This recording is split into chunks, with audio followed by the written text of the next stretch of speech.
positive song, I mean no disrespect. I just want to tell my story without any regret. Everybody asking me why I getting so small. They say the gal horning me, I tell them no, not at all. Must be the COVID should not take off all of that fat. Or all the walking, cause my candy bank to come back. I tell them my head hurt me so bad I thought I was dead. QB had no ambulance, so I catch a ZR instead.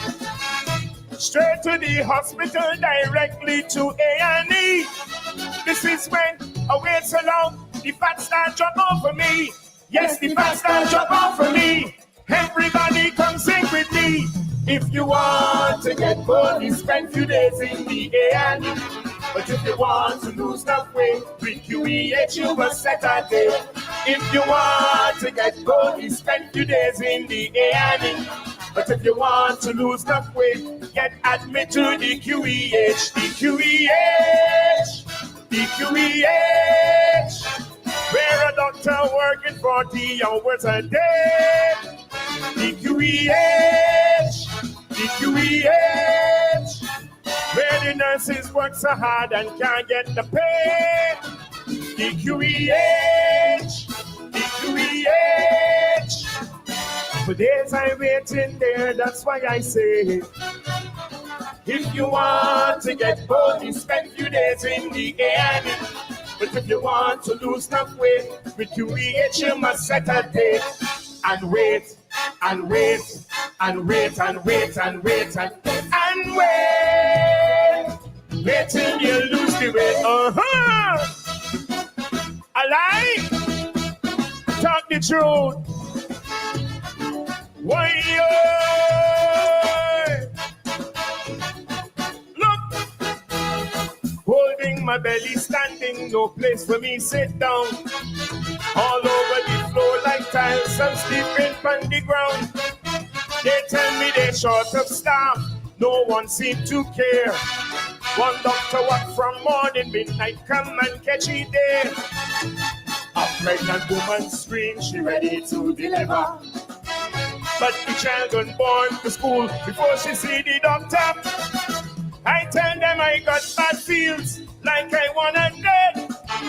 Not even a cup of tea, them and offer me piece of bread. I get so frustrated, waiting in A&E. This is when I wait so long, the fat start drop off for me.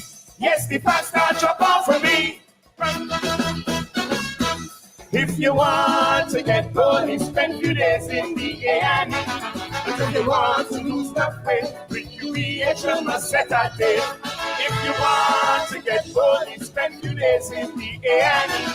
But if you want to lose enough weight, get admitted to the QEH, the QEH, the QEH, where you sleep standing because you can't get a bed. The QEH, the QEH, where I wait so long, look things over the trend. The QEH, the QEH. For days I waiting there, that's why I said, if you want to get bony, spend few days in the A&E.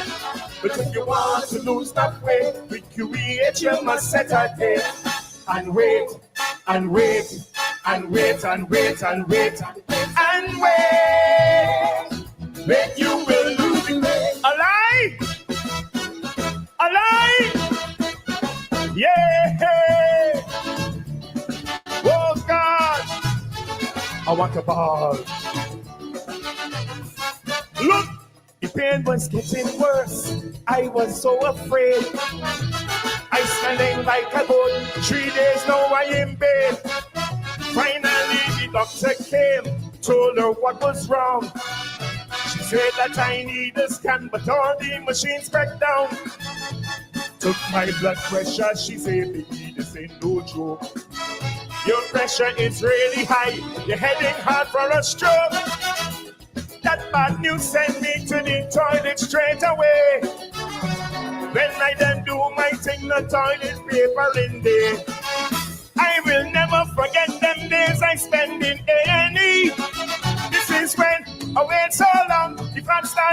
for me. Yes, the pastor jump off for me. Everybody come sing with me. If you want to get bored, spend few days in the A&E. But if you want to lose that weight, with QEH you must set a day. If you want to get bored, spend few days in the A&E. But if you want to lose that weight, you admit to the QEH. Hey! Oh Lord. Dr. Biggie, we have 2 patients in A&E, IREP and AC, who require your diagnosis. The nurse is bringing the charge. AC, I am now a doctor. I have come to diagnose. Look, AC, go to intensive care, cause you blowing up my parterre. With that big song and melody, go and get a colonoscopy.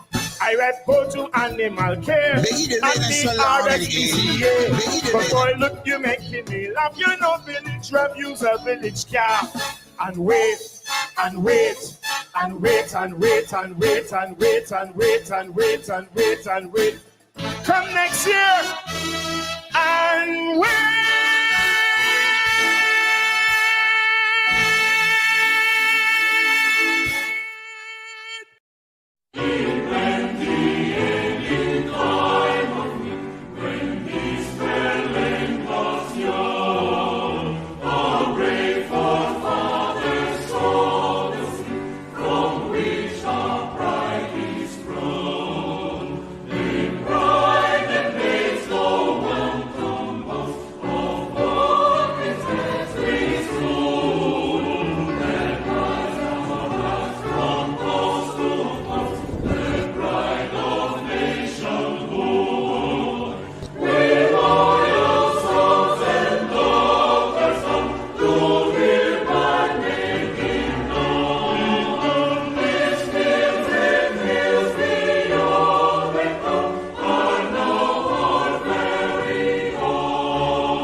Craftsmen of our faith, loyal opposition. Are you ready? Are you ready? It's a Thursday, and it is June. Oh, sorry, Thursday, Wednesday. What am I talking about? I'm all into tomorrow. Wednesday, June 4th. Wednesday, June 4th at 7:10 p.m. And we are here live and direct, coming to you from Barbados. And those of you who are joining us from overseas, I want you to know that you just heard the national anthem of Barbados. Yes, and I know everybody think their anthem is the best, but I tell you, the lyrics of this anthem is just so powerful. Folks, I want to say a special good night to everybody. I can't call everybody's name tonight, but you know, without you, then we don't have a show. right? Without you, we don't have a show. And so we are so, so grateful that you have joined us. You've chosen to join the Marcia Week show tonight. Loyal opposition, fall in line, fall in line. All 280,000 of us, Monica Ince and Judith Jilts, we are falling in line and we are holding our government accountable. That's what we're doing. We're calling for transparency, Joy and Vernon Garnes. We're calling for accountability. We are saying to them, we put you there. Yeah, and tonight, while we'll deal with some issues in Dominica that occurred in 2019, that it is being reported that Barbados is a part of that. And you can listen for yourself tonight and see if you agree with that. Should Barbados take any blame for what happened in 2019 in that tear gas attack in Salisbury, Dominica? We're going to look at that as well tonight. But let me tell you, Flo Joe and Queen D and Nigel Carrington and Teroni Hall, let me tell you something, guys. Diana Husband, we are going to be looking tonight at TINT. TINT. Did you all hear what the fine is? You remember when the Prime Minister says, I want money? Well, when you hear, we have a speech by the leader of the opposition, Ralph Thorne, Honorable Ralph Thorne, tonight, just about 6 minutes. And you're going to listen to that because you might not believe me. Okay, but I wanted to listen to him tonight about that. And then Owen Hines, we're going to talk about the geriatric hospital that they're trying to tell us that, oh, don't worry about it. But it's not just about us, but it's about our elderly that's in there. Huh? This is what is this, state elder abuse? Marcia, His Harris, good night. We're going to be talking about the Princess Margaret School, where the teachers, those that run the school, they're saying this is out of our control. We cannot control this. And they have been complaining weeks up on end. And now it's the first time it's now come to the public's attention. We're hearing the chief education officer comes out and is making a statement. But there are many schools. There are many schools. They're suffering from rodent infestation. Marcia Miller, Mildred Bren, and you tell me that they would pick up at least about $500,000 to run a campaign for Chad Blackman. Huh? They run a campaign for Chad Blackman with about $500,000, and look at what's happening at the Princess Margaret. You mean to tell me even if it's not state funds and you got that kind of money, your conscience going to say, you know what? We have so many schools. You are so sure of the seat. Why did you pay all that money? Huh?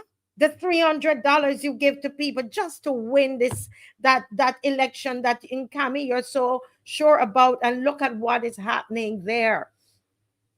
Lori Bob, V. Hoy, look at what's happening at our school right there in St. Philip, Princess Margaret School. The behavior of the students, and not just the behavior, but the surroundings, and that affect the behavior. And then the big bombshell, Marcia and Jefferson Sobers, is the AFREXIMBANK. We told you on the show that it wasn't just the giving away of the bank, but what we researched. We have been telling you on the show from about a year and a half ago. And then when they actually gave the land away, we came back and told you that there is something fundamentally wrong with the AFREXIMBANK. There is something wrong with it. It is too risky for Barbados. We told you that on this show. Here, we're going to see it on Reuters, okay? And we're going to read, we have Anthony Wood. I had a discussion with him tonight as he just got off the plane, but he took a call from me because we wanted to get some professional comments some professional, yeah?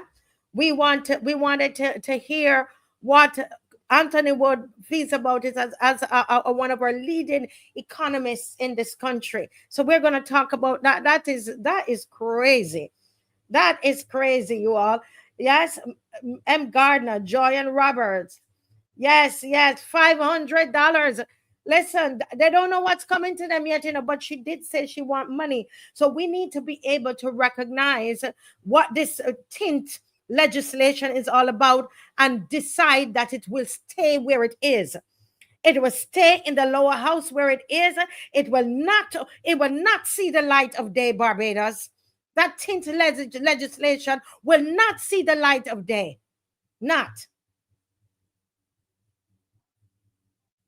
Yeah, we're gonna talk about that, and I'm telling you, if we mean business, we already heard from the Prime Minister about that tint legislation. The purpose of it has nothing to do with crime.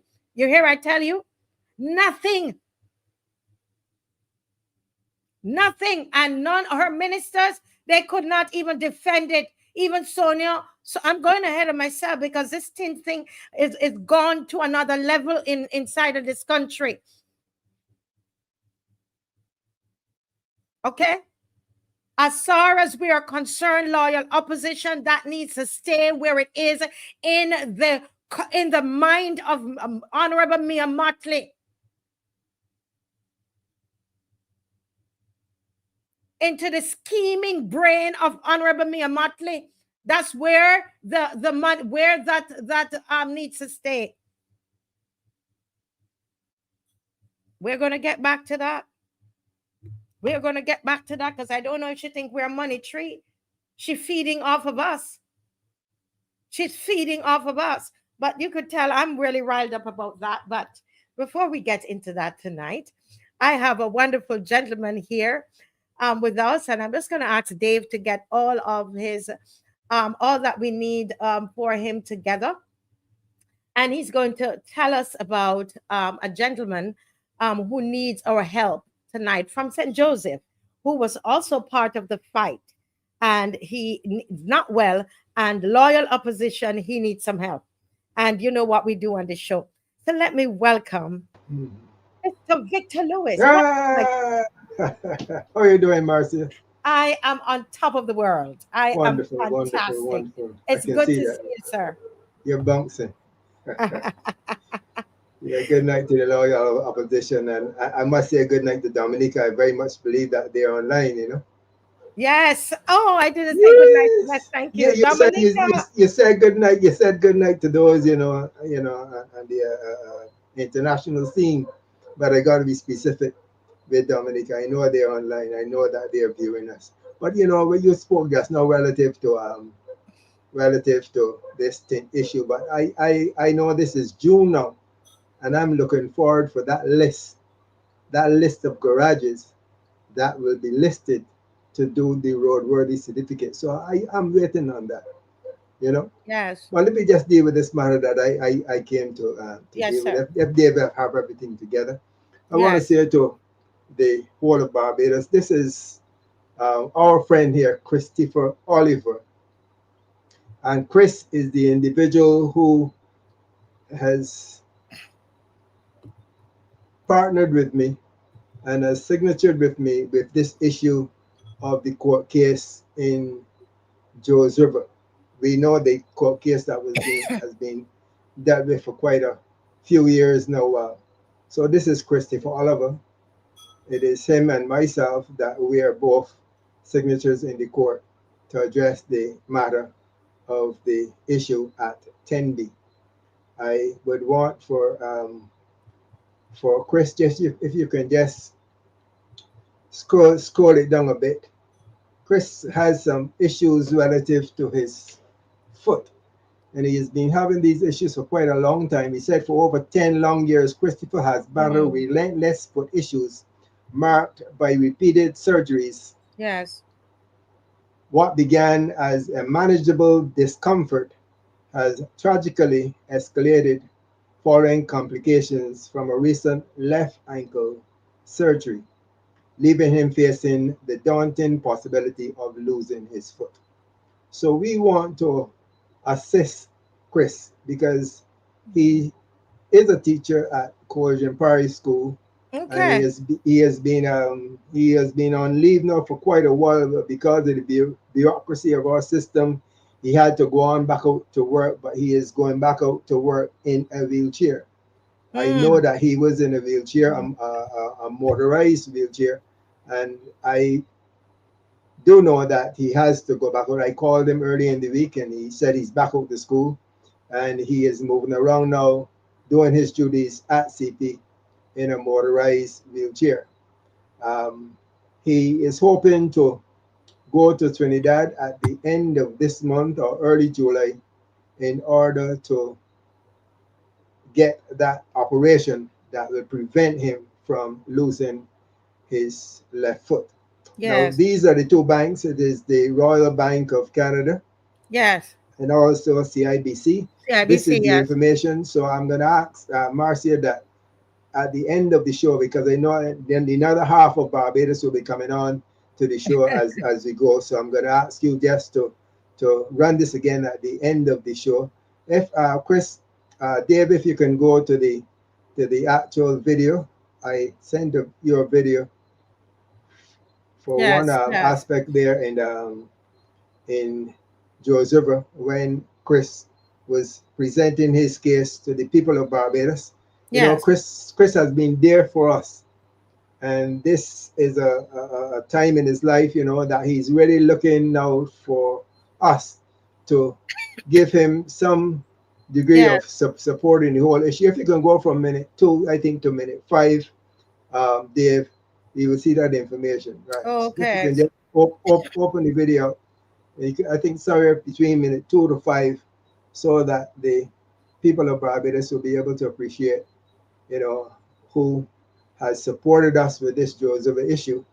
And now that he needs our support, we really want to go out in our numbers and offer him that support. So just play the video there for about 2 minutes. There. The area.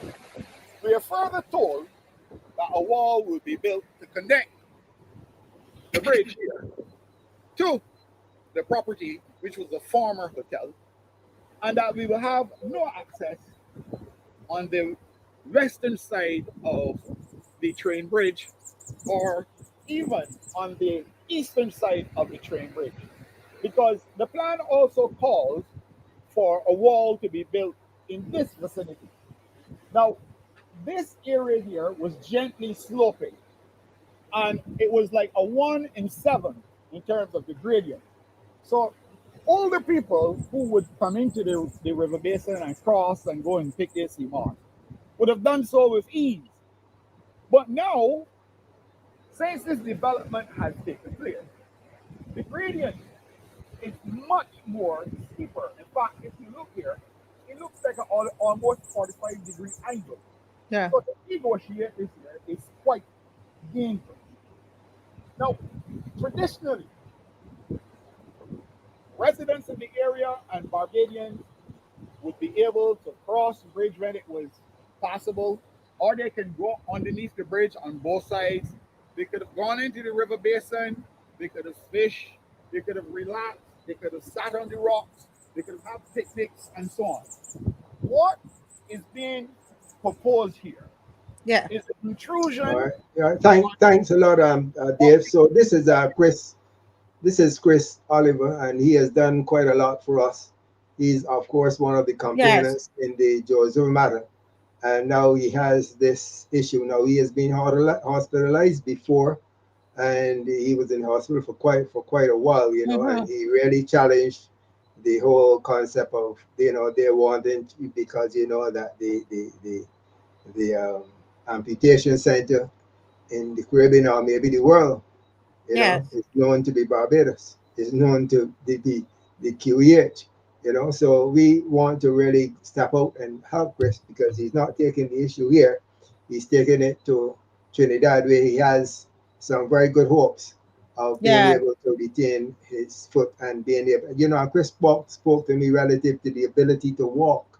Sometimes we Mm. take these things for granted. Chris says, you know, even walking now with a stick, even walking with a cane, I feel happy about that. But you know, for one has to lose their foot and then become so dependent. You know, he doesn't Yes. really want that. You know, so Chris has been a very significant support to all Bajans, and I am hoping that all of us can go on out and render our support to him in this his time of need. So I'm going to Yes. encourage you to go on out. Donations accepted, and that all that's the banking information there. So if Yes. you're going to the Royal Bank, and that is in the Old Town area where there is the Rubis gas station. If you're standing up on the main road and you're facing the Rubis gas station, you're on the main road one, you're Mm-hmm. facing the gas station, the bank is on your immediate left, right? And then Mm-hmm. the CIBC first pair, I guess everyone will know how to do the necessaries with that one. So I'm Yes. encouraging you to go on out and give him your support. Thank you very much. Yes. Yes. Well, I just want to add my my 2 cents, or my Mhm. yeah, to this, because I remember speaking to him on the phone, and in the early stages of this activism at Joe's River, well, the early stages where I got involved, because he was involved in it way before I got involved. Right. And Right. he is a geography teacher, and he has given us all the whole history, all the heritage, all the full backdrop of Bashiba and George River Gully and the full works. He Yes. can give it to you. He's a geography teacher, and he's well informed when it comes to matters as it relates to the heritage and the culture of our country. Yes. So I want to just encourage the loyal opposition, that, because we do a lot of this kind of work. Some of it we do and we don't come to you because we don't want to keep coming to you all the time. So there are lots of things that are done quietly, where I might just message somebody or message three persons that I know, instead of coming on the broadcast every time we have a need. But there is a humanitarian side of what we do, right, Mr. Of Lewis? course, of course. There, it has always been that, because we're the loyal opposition, Mhm. and we don't just come on and advocate. If there's something that needs to be done, we jump in there and we get it done. And this is something that affects one of our advocates, and for Joe's River, and we want to assist. And I hope, I don't know if Dave could put back the banking information, and you can just screenshot it. You could screenshot the banking information, and those of you who you might want to talk to Mr. Lewis a little bit more, Mr. Lewis, if they message me, I can give them your number. Precisely. Not only that, but Chris is at Corrigan Party, and I'm certain that the management there would have any difficulty if some person just pop around by CP at any point in time, and say hello to Chris, give him a Yeah. word of encouragement, and all the other necessaries, whatever support you can offer, you would offer him your Yes. support. So there are a lot of options. So, but you can feel free to give them my number, and I can pass Chris's number to any individual Yes. that may so Yes. request. I really do hope, and do hope that he's able to. And I'm not sure if we are. Do you know how much he's trying to raise, or are we allowed to say that? I don't know. Well, I spoke to him earlier, and speaking subject to correction, I think it is 50,000. He's trying to. 50,000. Yeah, Wow. 50,000. The fundraising efforts has been on now for quite a while. So I just had to get some clearance from him if I can come on the show and do the necessary promotion, because we don't really want to be behind schedule on the whole matter, because he's hoping, of course, it's not a matter that we can sit down on, and he's Hmm. hoping that by the end of this month that he can come up with at least sufficient money where he can mobilize some start in the whole process. Yes. Yes. Okay, well, I feel like in this minute that we have left in this segment, if we could, loyal opposition, those of you believe in the power of prayer, to join us as we say a word of prayer and send love and encouragement to Mr. Christopher A. Oliver at this time. Father, we pray for Christopher Oliver, fellow Barbadian. And we ask you, God, wherever he is at this moment, you first of all, you will lift his faith up. Cause him to feel strengthened. Cause him to know that there are lots of people behind him. We thank you now for increasing his faith. We thank you ahead of time for the doctors because we already see him in Trinidad. And I thank you that the surgery will be done without any problems. We thank you that you're already guiding the people, the surgeons now, Lord. And we thank you for safe travel, no problems for him, Lord, and that all that he needs, that he will receive. In your mighty name, we pray. Amen. Thank you so much. Thank you Yeah, so much. I must add that Chris is also a member of the clergy. He is one of the Ah, Anglican priests for St. Adians, and I think St. Joseph, when St. Joseph existed, but for St. Adians Church, he was one of the priests there. So he's a man of the cloth, and I'm certain that he will very much appreciate our prayer for him tonight. Thank you very much, Marcia. yes, yes, yes. Very much so. Very much so.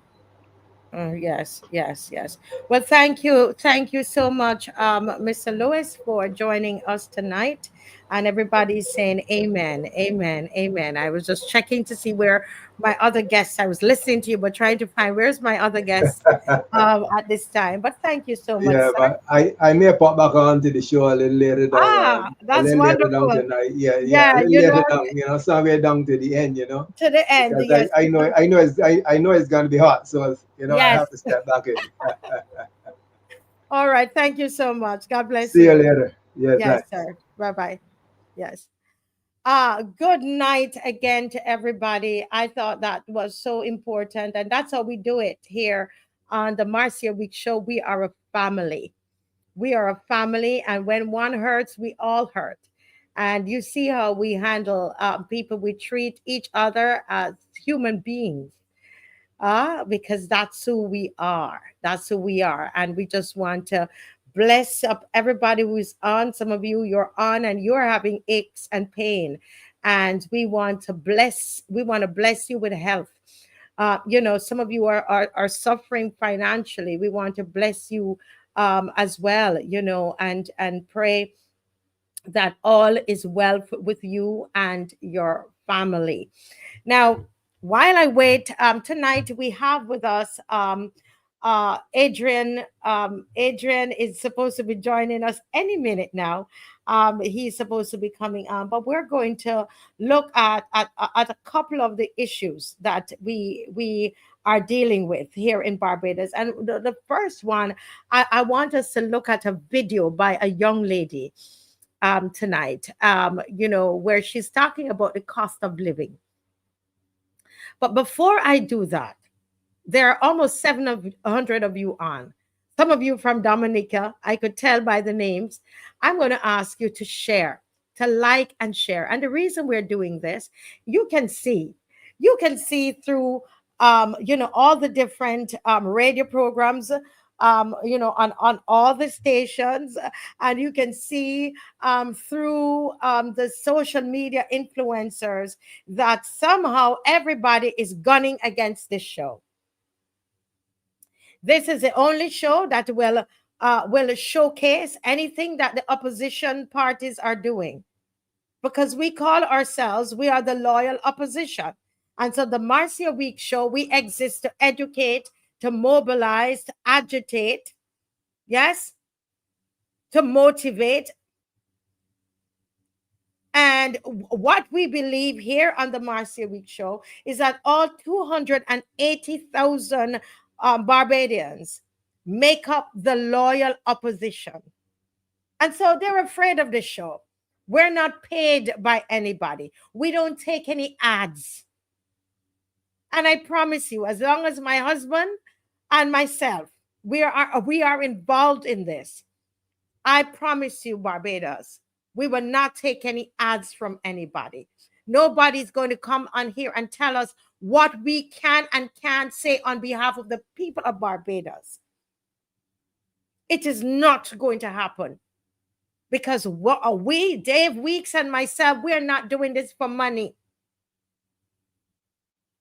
We don't want your ads. We don't want your money from your ads. We don't want that. We don't want it. We don't want that. We, the loyal opposition, we take care of ourselves. Just like we're going to take care of Mr. Oliver. And they sent, the loyal opposition sent us to Dominica. That's how it works. And they don't understand that. And so what is going on is these media companies that seem to be bought and paid for are all gunning for the show. They're calling it all kinds of names. And you know why? Somebody from Dominica, when they saw what was passed around, they said to me, but Marcia, nobody throws a stone in a mango tree to hit down a mango that is green, not ripe, or a mango that they didn't think is tasty. A mango that has worms in it. Who's going to be firing stones into a tree to hit down a mango that has worms in it, that have blister, that have all kinds of things bruised? No, we don't. We look for the best mango in the tree and we aim. And we fire that stone away. And you know, Dominicans, they are going to use the analogy of mangoes because they have so many mango trees in Dominica. Yes. And so I am saying to you guys, everyone that you see come on this show, Maxine McLean, who after the show was going for a little bit, 2 years or so, she's the one who called me and asked me, Marcia, can you do something for us with your show? Because she recognized there was nowhere else that was going to be ready to do that in the middle of Krapover. And she knew what the government was doing. Do you see how we were, what TMWS is about? What TMWS is about? We are here to say to you, Barbados, put on your glasses. Look and see what is happening.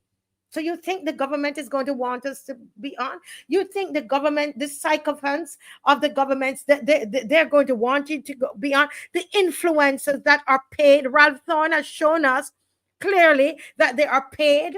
You think those that are paid, those influencers, we are not paid. Do you understand me? Nobody pays us anything. And I am not trying to get I'm not trying to get a seat in government.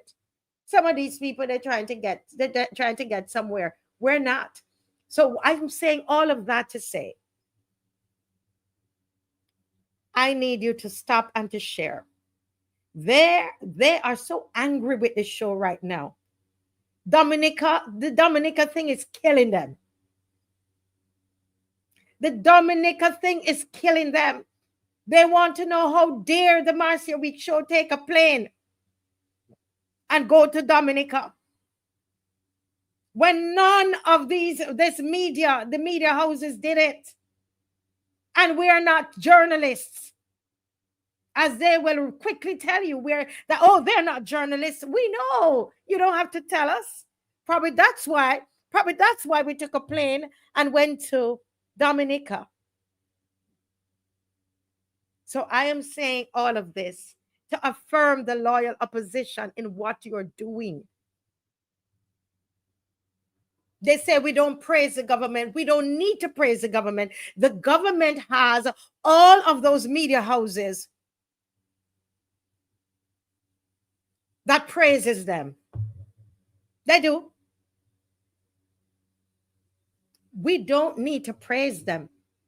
Everybody and their mother praising them. They have so many influencers. I could think, I know Adrian is coming on. I could think of probably about 4 or 5 of them, big influencers online. How many influencers the opposition parties they have? Huh? They have to go out there and do it themselves or this show. So I'm saying to us, let's protect this show. This show is seeking to preserve democracy. That's what this show is doing. But I see that Adrian is there, and we have quite a bit of things. But I just wanted to give you that pep talk without mentioning the names of anybody on the show tonight. We don't need to mention any names on the show tonight, but you all know what I'm talking about. We are clean people. We are clean. And you all know better when they tell you that I'm telling lies. You know better.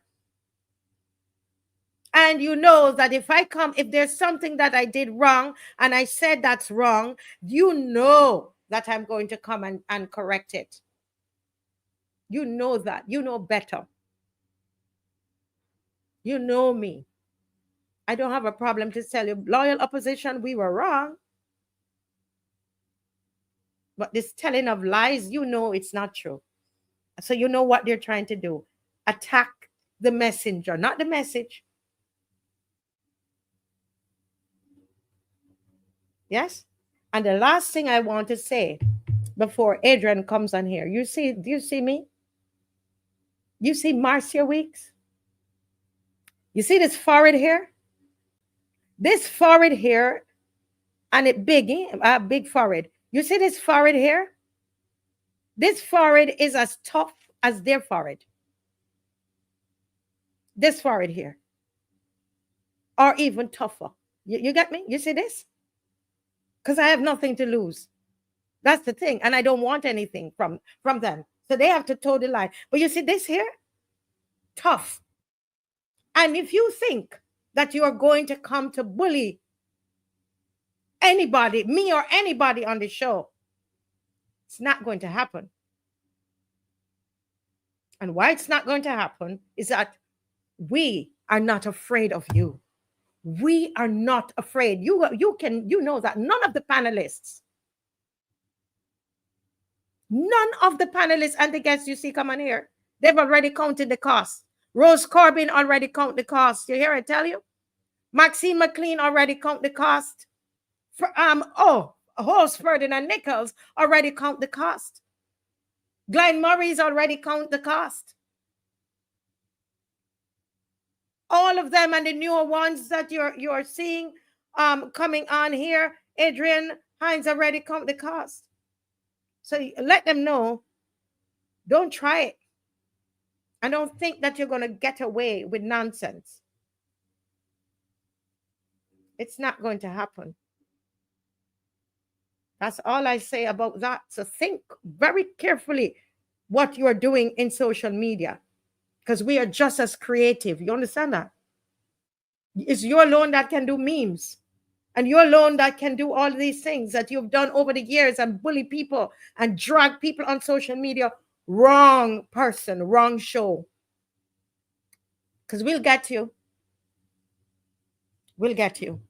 But anyway, let's go to Mr. Adrian Hines. Let me welcome Adrian. Give me a thumbs up. Yes, you ready? Yes. Good night, Adrian. Good night. Hello. As I was waiting for you, as much as I said, I did it in a general way, but I'm not going to go into it anymore. So welcome to you, sir. Good to see you tonight. How are you? I'm doing well, Marcia. Good night. Good night to you. Good night to the loyal opposition. Good night, Barbados. It's good to be here again. A little bit under the weather, bit of allergy, cold stuff, this time of the year it kind of happens, but I'm still up and kicking. Yes. Well, that's the thing about us. That's what I'm telling you. You're doing this with not even being paid. Anybody paying you anything, Adrian? No. Of course not. Couldn't pay me anyway. Couldn't pay you. And you don't want any pay. No, I don't want no money. Yeah? You don't want any pay. Well, we want to deal with some there's some issues that we want to deal with tonight, quite a number of them, and we have about an hour or less to deal with it in, and so we're going to touch them and then Friday continue. But one of the first ones, Adrian, I don't know if you had seen this video of this young girl, and we spend probably 5 to 7 minutes on it. But Dave, if you could put it back on the screen. Yes. So Dave, if you could, Adrian, this is a young lady, Mhm. right? Listen to this young lady. Listen to her, young Bajan. I'm going to preface this video by saying I do not talk about politics. I don't know anything about politics or the government and the inner machinations and workings of the country and what people are doing. I'm just speaking on something that I think is a little strange. This is not going to be a regular thing. This is just something that I honestly think is kind of concerning. I can't fathom why you would increase minimum wage and then increase other expenses like gas and then add on a tax that did not previously exist. Reason being, what I imagine in my head that makes sense for like why you would increase minimum wage is to better equip citizens to take care of their living expenses, right? Like that sounds like it makes sense to everybody else, right? Cool. So what you should be doing is creating this divide between people's living expenses and their wages so that they're not struggling. This should be your wages, this should be your living expenses. But the way most people's lives look right now is that these are their wages and this is their living expenses, or the living expenses are just slightly below and is like it's not that great of a ratio. Yeah. So increasing minimum wage should give us back that divide.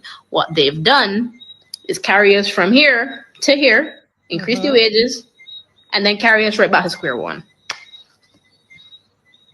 That you've taken a step backwards. And someone just explain that to me because I cannot understand for the life of me how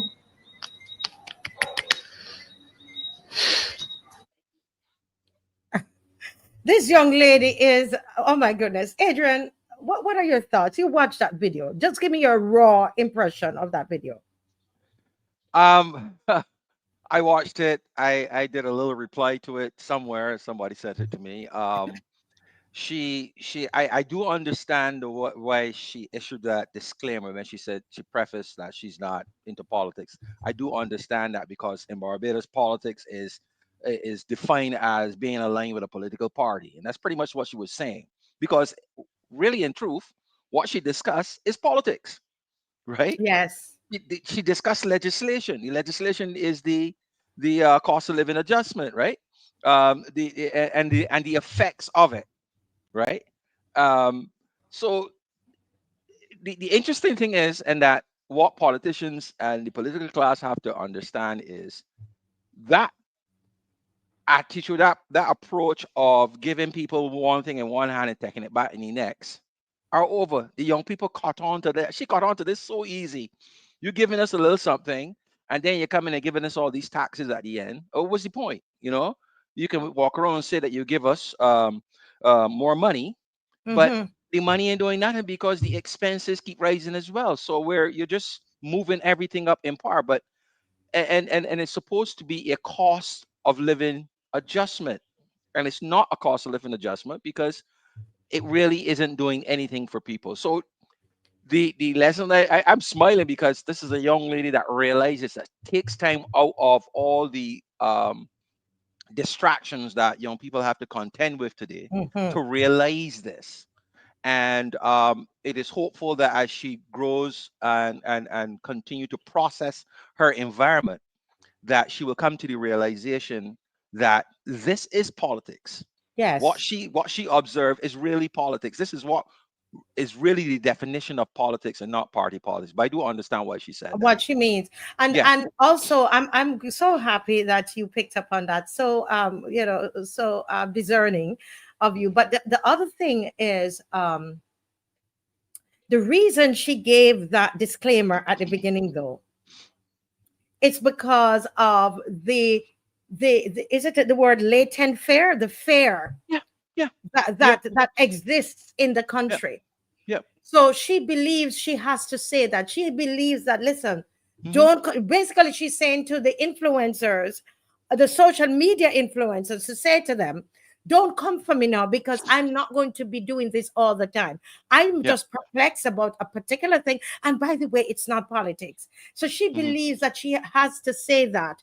I'm being Yes. told, I don't know if she is an economist, but I'm seeing somebody, can you confirm that? whether she's an economist. I wouldn't even put up her name because she might not want to, her name out there. Because the reality is, Adrian, we live in a society where if you are not praising the government, they could be having a knife running through your throat and you have enough voice to cry out. They don't want you to blame to blame the government, or to even tell anybody the government is sticking me with a knife in my throat. They don't want you to do that. And if you do that, they say, oh, you're gone into politics now, right? Yeah. You're gone into politics. I don't know. This is the young people from Kenya.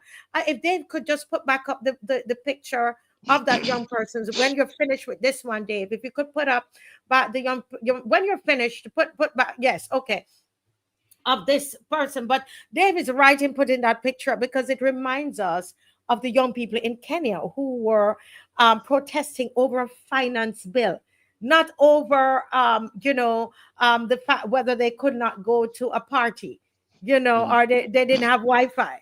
They read a finance bill, and they were that they were demonstrating, protesting about it.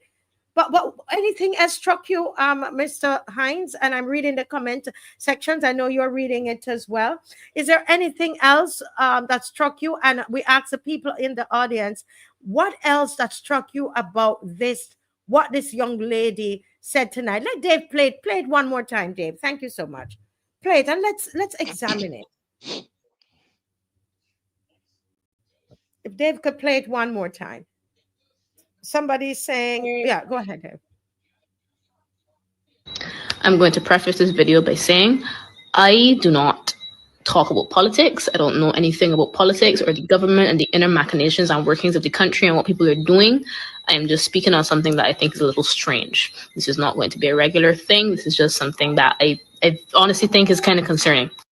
I can't fathom why you would increase minimum wage and then increase other expenses like gas and then add on a tax that did not previously exist. Reason being, what I imagine in my head that makes sense for like why you would increase minimum wage is to better equip citizens to take care of their living expenses, right? Like that sounds like it makes sense to everybody else, right? Cool.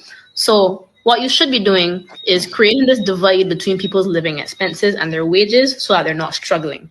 This should be your wages, this should be your living expenses. But the way most people's lives look right now is that these are their wages and this is their living expenses, or the living expenses are just slightly below and is not that great of a ratio.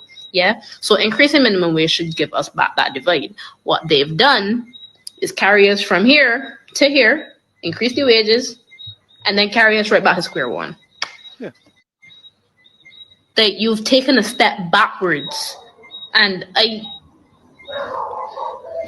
someone just explain that to me, because I cannot understand for the life of me how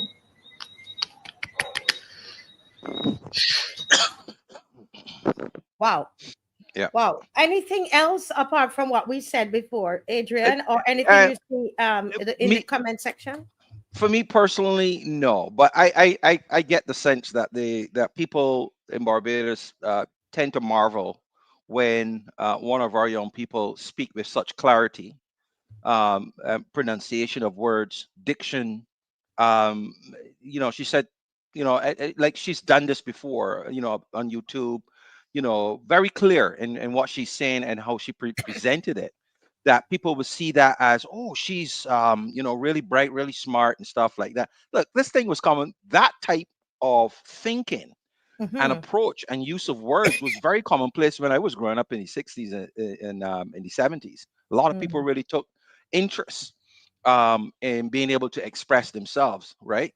So, but there might have been a fall off in that people, Barbadians today, might marvel that this young lady speaks the way she does. I don't see it as me personally, because I said I'm used to that, right? But all the other things that we've discussed, I don't see anything else that I could add to it in terms of this young lady realizing that there's something that she needs to speak to, in spite of the fear that or the backlash that might come towards her as a result of being seen to attack the government.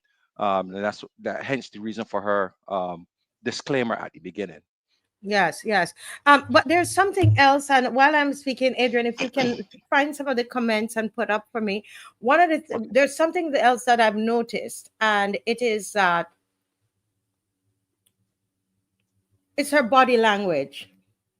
So yes, the Yeah. diction is there. You could tell that she's somebody who is, either left college or studying, etc. But the frustration, she is frustrated because I'm thinking, and the others, yourself and the others can fill in or correct me. I think that she is growing up as into adulthood, and she learned some things in school, right?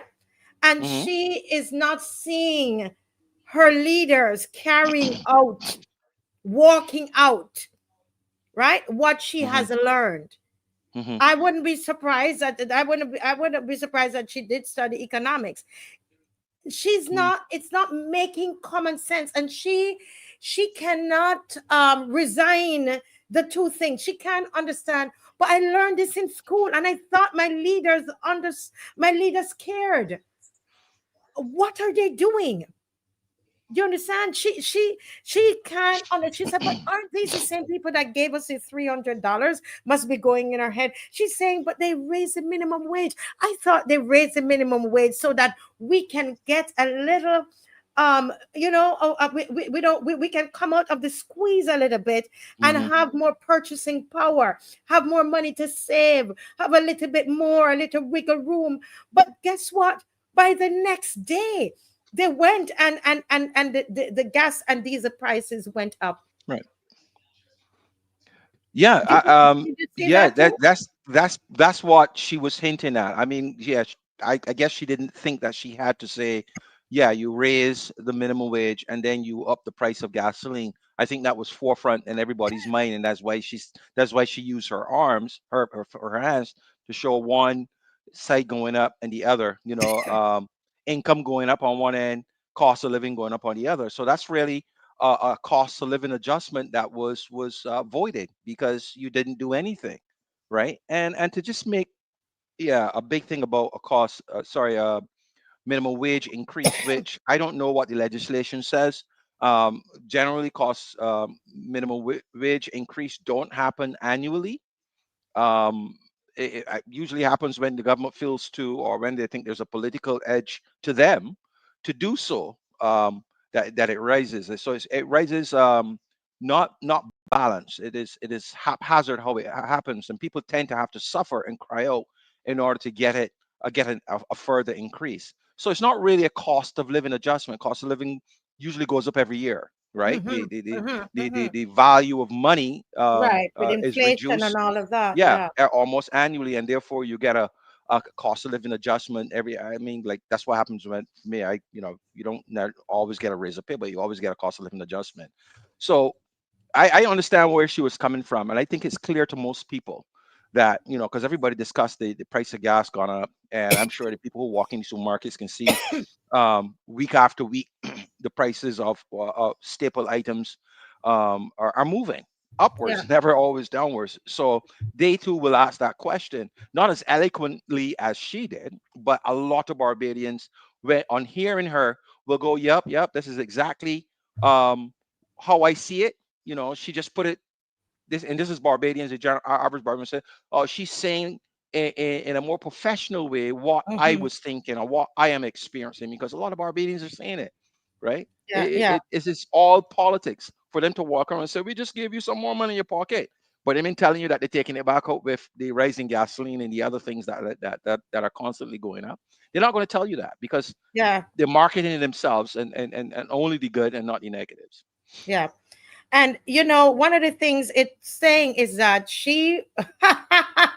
Dave says, Dave is telling us something with this picture. People with their head in the sand. This is what is going on right here in Barbados. And this young lady, she is able to pull her head out of the sand and realize, wow, we are being tricked. In fact, there's a someone who is not an economist, that she's a nurse, and she says to me, this is not economics, it's common sense. Adrian, kind of what you were saying. She says, she wrote us here, she said, you don't have to be an economist to see the foolishness that is happening. So in essence, this young girl has pulled her head out of the sand and realized, wow, they are tricking us. We have been fooled. They gave you something with one hand, they took it back. They increased the fuel price, and they also increase the NIS deductions from your salary. So you Yeah, basically did not get anything. exactly. And not to take away from her, because she will stand out given her age, her youthfulness, and the stigma attached to youth in Barbados today as not caring about anything social or political.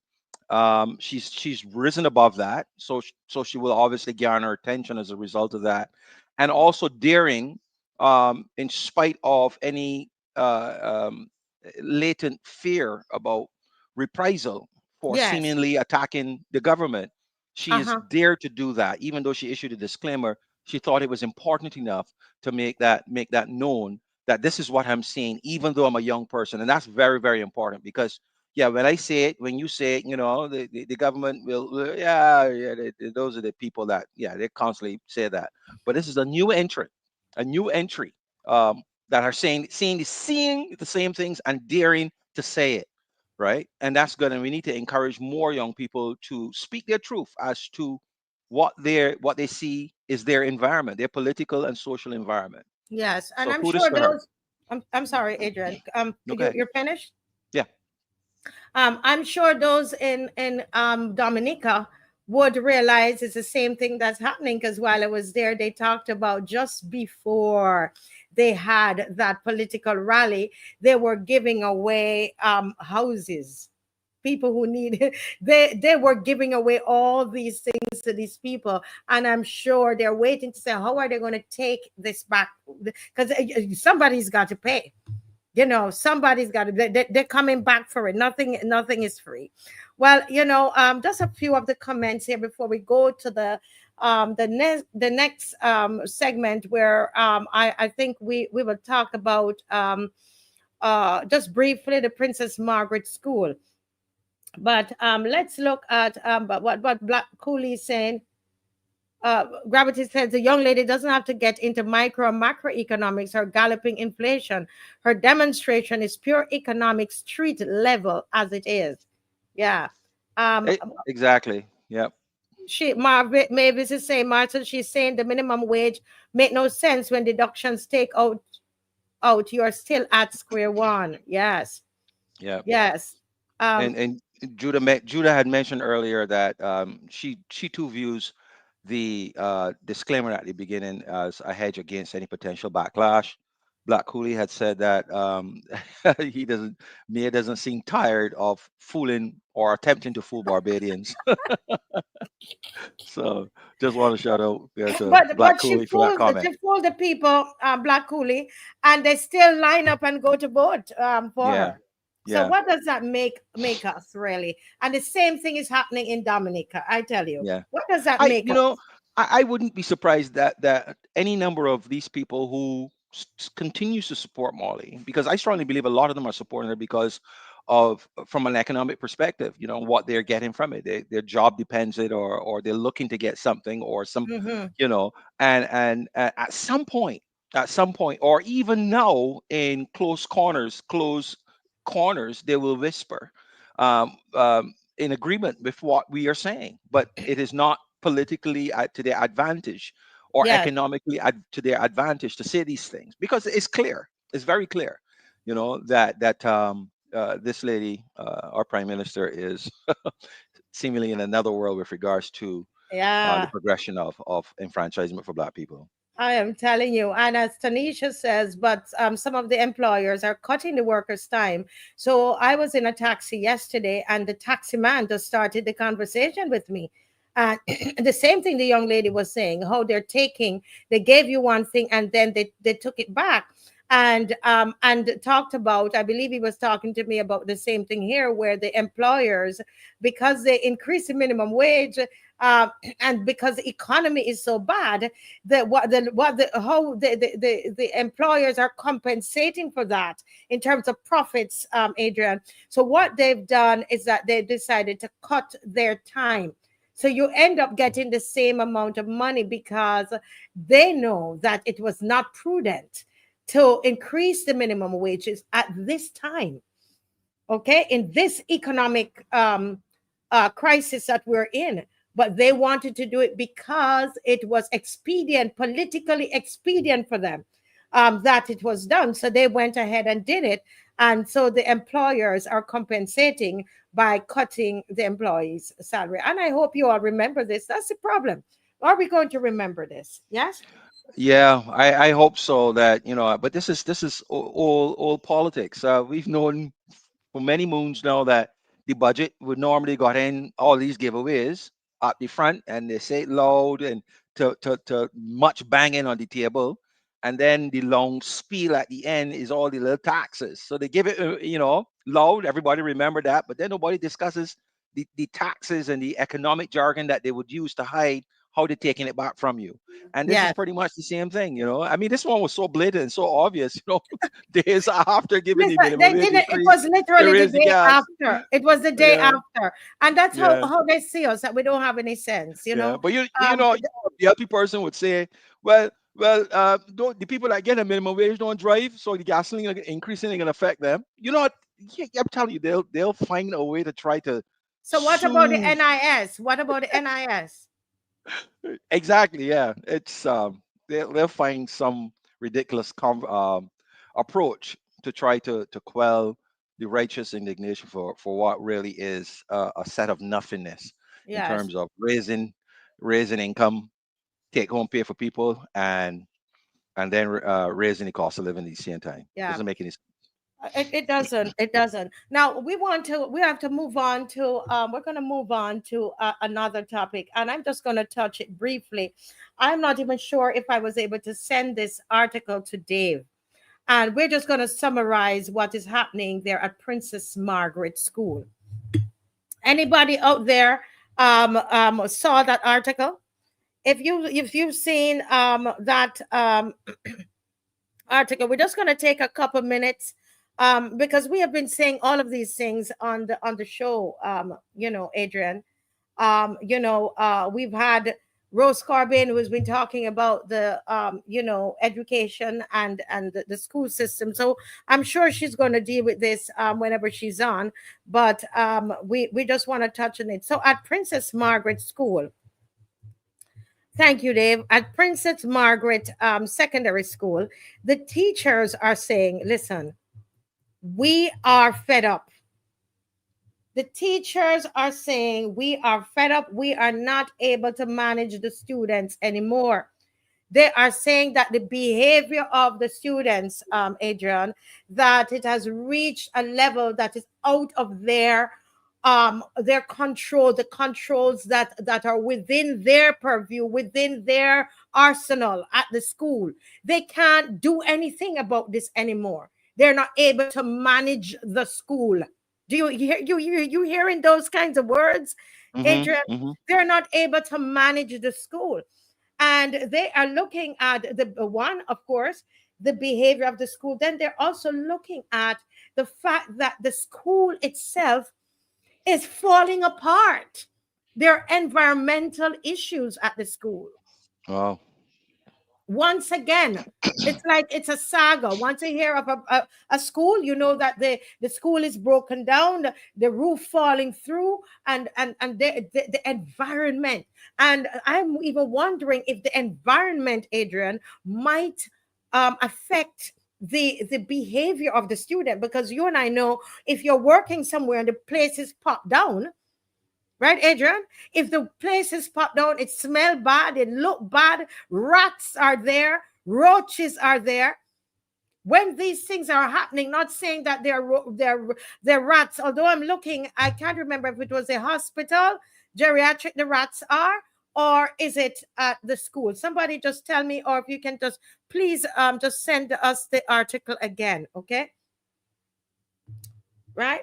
So this is all that is happening in our schools in Barbados. What are your thoughts on that, Adrian? And from the diaspora, Adrian comes on Wednesday nights and he gives his view from the diaspora. So what are your thoughts, Adrian, from the diaspora?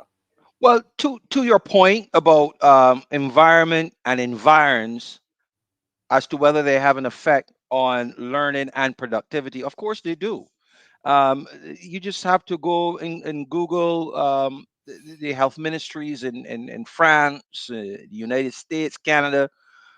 They're building codes specific to window size and how, with regards to the amount of light that comes into the building, because people have come to realize that, that light does affect, or lower light does affect productivity of people, right? So, and that's just an example, but yeah, definitely, if there are things in that particular school that are of concern to people, then their interest is elsewhere other than from the learning that they're there to engage in. If they have to be concerned about odors because, I don't know, the sewers are backed up, the toilets are backed up, the bathrooms are not cleaned properly, and there's always a smell of urea. The windows don't open, and therefore there's a dusty, musty smell. All of these things are not conducive to learning, right? Yes. And can affect behavior as well. We don't tend to think about these things. What's in the environment that's causing people to react that way. A lack of sunlight can cause people to become more anxious or depressed, and anxiety and depression can be manifested in many different ways. Some people will become sullen and withdrawn. Other people may become agitated and violent. So definitely, the plant needs to be looked at. The plant needs to be looked at from within a framework of understanding that there are studies out there that have proven these things to be true, and therefore there are guidelines in terms of how you build and how you maintain. So yeah, I would expect that Barbados will be doing something like that. I'm sure they probably have rules like that, but then again, we in Barbados have a problem of implementation. Implementation, we come up with a lot of laws, a lot of policies and processes, but then there's nobody to follow through and make sure that they're implemented and carried out. So that Yeah. that might be the case, that there are rules and regulations with how to maintain buildings, but nobody's following them. Didn't we have a big issue with the Barat building there in Warrens? Yes. And, Yes. and and right, so this is probably par for the course in terms of something not as egregious, but similar in terms of lack of proper maintenance that Yeah. could be resulting in all these negatives that are occurring at Princess Margaret.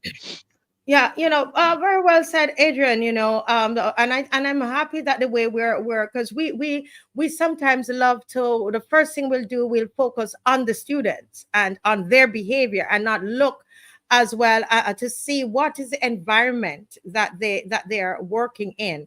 And when I saw this today, and I don't know if we could get the article, Dave, is this the article on the screen?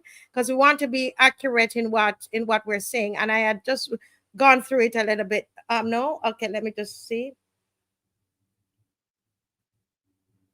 Okay, is this the article about Princess Margaret on the screen? Okay, I'm waiting for a response. Okay, now what I do know is that there are two female teachers apparently were also injured by the students, Mm, and both of them had to take sick leave. One was mm, injured in the eye. I am mm, also being told it is reported. It is reported. And if we're wrong, somebody can let us know that even male teachers are being beaten up at the school. mm, Even male teachers are being beaten up, not just the female teachers, but the teachers are being injured at the mm, school. So that's some of the behavior, the behavioral issues that's happening. Now, one of the things that I want to say about this, and I'm sure that Rose is gonna, or somebody is gonna pick up on this a little later in the week, or into Sunday, Monday. It's that I thought about Lemuel. Lemuel says, has the big man visited that school? And we're using Big Man because that was his slogan for his Yep. you know, his, yeah. Now the question is this: has the Big Man visited that school? And did, before the school, the teachers are saying, Adrian, that they have been speaking about this issue before months now, and they've now decided to go to the media with it. Okay, they decided to go to the media, and that's when we hear the chief education officer. But let's just read something here before I make the comment I want to say to those who are listening, to go back to the Big Man with, okay, because we know you're on, and that's great. Now, they said teachers at the Princess Margaret Secondary School said they've had enough. Educators at the St. Philip Institution are raising concerns about increasing levels of disrespect and disregard for authority by students. In a two-page letter obtained by Starcom Network News, sent to the Ministry of Education and the Barbados Union of Teachers, the staff is calling for urgent intervention. Starcom's Philippa Amy has the story. Go ahead, Dave. Thank you. The letter points straight to alleged escalating negative behaviors highlighted by instances of physical abuse being meted out to teachers. The students are being empowered as the poor methods of disciplinary actions and the inordinate time it takes to address pressing issues have contributed to a disgruntled staff. One teacher reports, quote, "The staff feel unsupported and their lives at times threatened," end quote. As recently as this week, a teacher was struck with a rock thrown by a student. Another incident where a physical altercation ensued with a student who physically assaulted a teacher, causing the teacher bodily harm. There are also serious threats against security at the school. The staff are also reporting environmental issues with rodent infestation. Another teacher reports, quote, "The anarchy at the school is unprecedented," unquote. The letter did state, however, that there are many positive programs in place and many of these groups excel, but the efforts are being thwarted by these serious issues. Philip Amy, Starcom Network News. Okay, great. So let's hear that. We should allow hear the Chief Education Officer, Dr. Romana Archer, confirmed that issues are being addressed. She's saying not that they were, because there must have been a reason why this letter was why Starcom had this letter, because they were listening to the teachers. But go ahead, please. The Ministry of Education, Educational Transformation has been made aware by the principal of two incidences between staff and students recently. One on Friday, the 30th of May, and the other one on Monday, the 2nd of June. To our knowledge, the principal has taken action with respect to the first incident and is still in the process of investigating the second. The Ministry of Education is unaware of the state of affairs as is described in the correspondence. In the interest of fairness and transparency, the principal must be given the opportunity to respond to the allegations in the correspondence as part of the Ministry of Education's investigation to ensure that the teaching and learning process at Princess Margaret School is executed in conditions which are safe for everyone and optimal to deliver the successful student outcome. Okay, thanks, Dave. You know what I noticed, that she did not talk about the rodents. Did you realize that? Did I miss it? She skirted it. She said learning conditions, which she would say addresses the environmental, the specifics of the environmental concerns that the teachers highlighted. What I did notice is, and that's, she can probably say this is the process that the principal has to make these things known, but that's what she did. She just pushed it off to the principal. Yes. And that might be the right approach, and I'm not faulting her, but this is a government, and these are sycophants of this government who have a tendency of, when things are negative, let's find somebody to put the blame on, right? And it might be that, yeah, the blame actually goes to the principal because he's supposed to speak to these things and report them up, and he probably didn't, based on how she's providing it. But that's what I'm saying, that she is at this point washing her hands of it, waiting on the principal to report as to the truthfulness, the accuracy of the environmental conditions at the school. Yes. Well, we're going to be looking at this, I'm sure, in more detail and because this is very important, very important. And the last comment I want to make on this, Adrian, is the fact that the approximate, looking at what was spent and knowing what things cost, we are approximating the budget for the last by-election, where the Minister of Educational Transformation, I just hate saying all of that long thing, Minister of Educational Transformation, where they were seeking to ensure that he's in the lower house, that it would appear to us, and if we're wrong, the campaign manager of the big man's campaign can let us know if we're wrong, but it appears to us that it's about probably about $500,000 or more was spent on that campaign for a seat that they knew they already had in the bag, right? They knew they already had the seat in the bag. And I'm saying, Adrian, to spend all of that money, he is the Minister of Education and Transformation. It was said that whether he won the seat or not, he would still be the Minister of Education and Transformation. And you're telling me that there's a school like this that's filled with rodents, right? Environmental issues, and the thought didn't cross their minds that even if the money was money donated or whatever, he could say, you know what, let's not buy all of these big banners and all of these things, and let's put a little something into the school, Princess Margaret School, or the other schools. How come? Why did we waste all of this money here? And we now have an environmental issue to deal with. And what is he going to go there to do? To chase the rats out the school?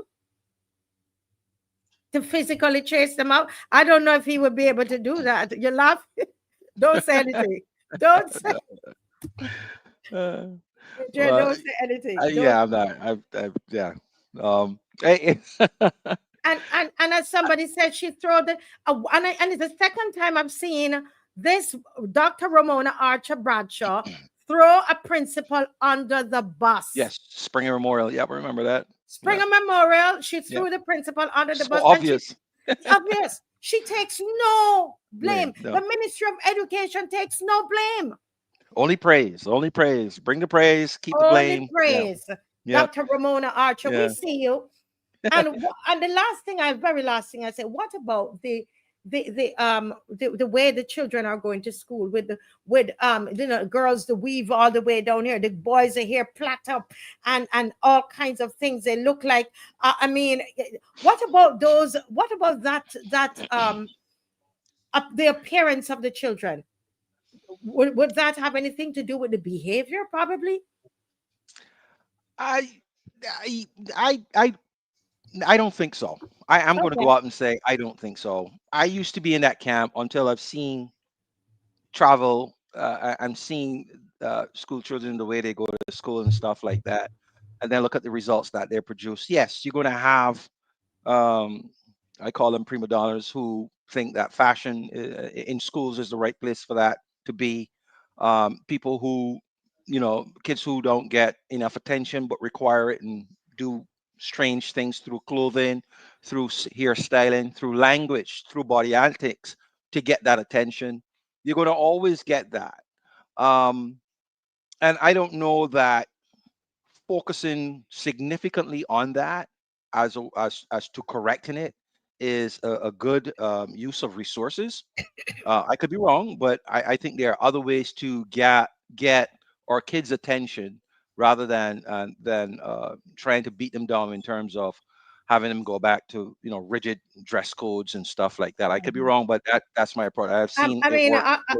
We can have a discussion on it later. I'm not of the same opinion as you are, Adrian.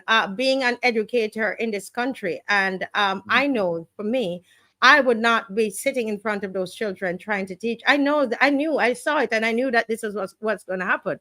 It is just too loose. I understand the concept, but I think it is too loose. That's just my view. But we can always have some further discussion on it, but I personally would not be doing it. Yeah. Because I am of the view that, yeah, a lot of what we consider to be indisciplined behavior has its roots in economics, um, in the families, um, and it just spreads wherever it goes. People learn certain behaviors and lash out, based on their economic standing, based on as how they're well. perceived as well. A lot of it comes from that.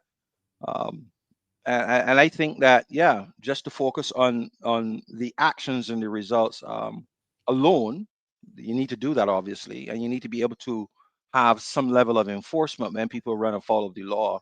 But to just have enforcement and no approach from a preventative perspective, or from an alternative perspective, in terms of steering people who are going towards a particular trending towards a particular behavior, to move them Mm-hmm. away from that, because you have it's a holistic approach, but we tend to only see it from one lens of, One person, one, and yeah, I think that's not going to get us the results at all, and not yeah. everybody's going to respond to the fear of retribution, of the fear of discipline. Sorry, not everybody's going to Mm-hmm. respond to that.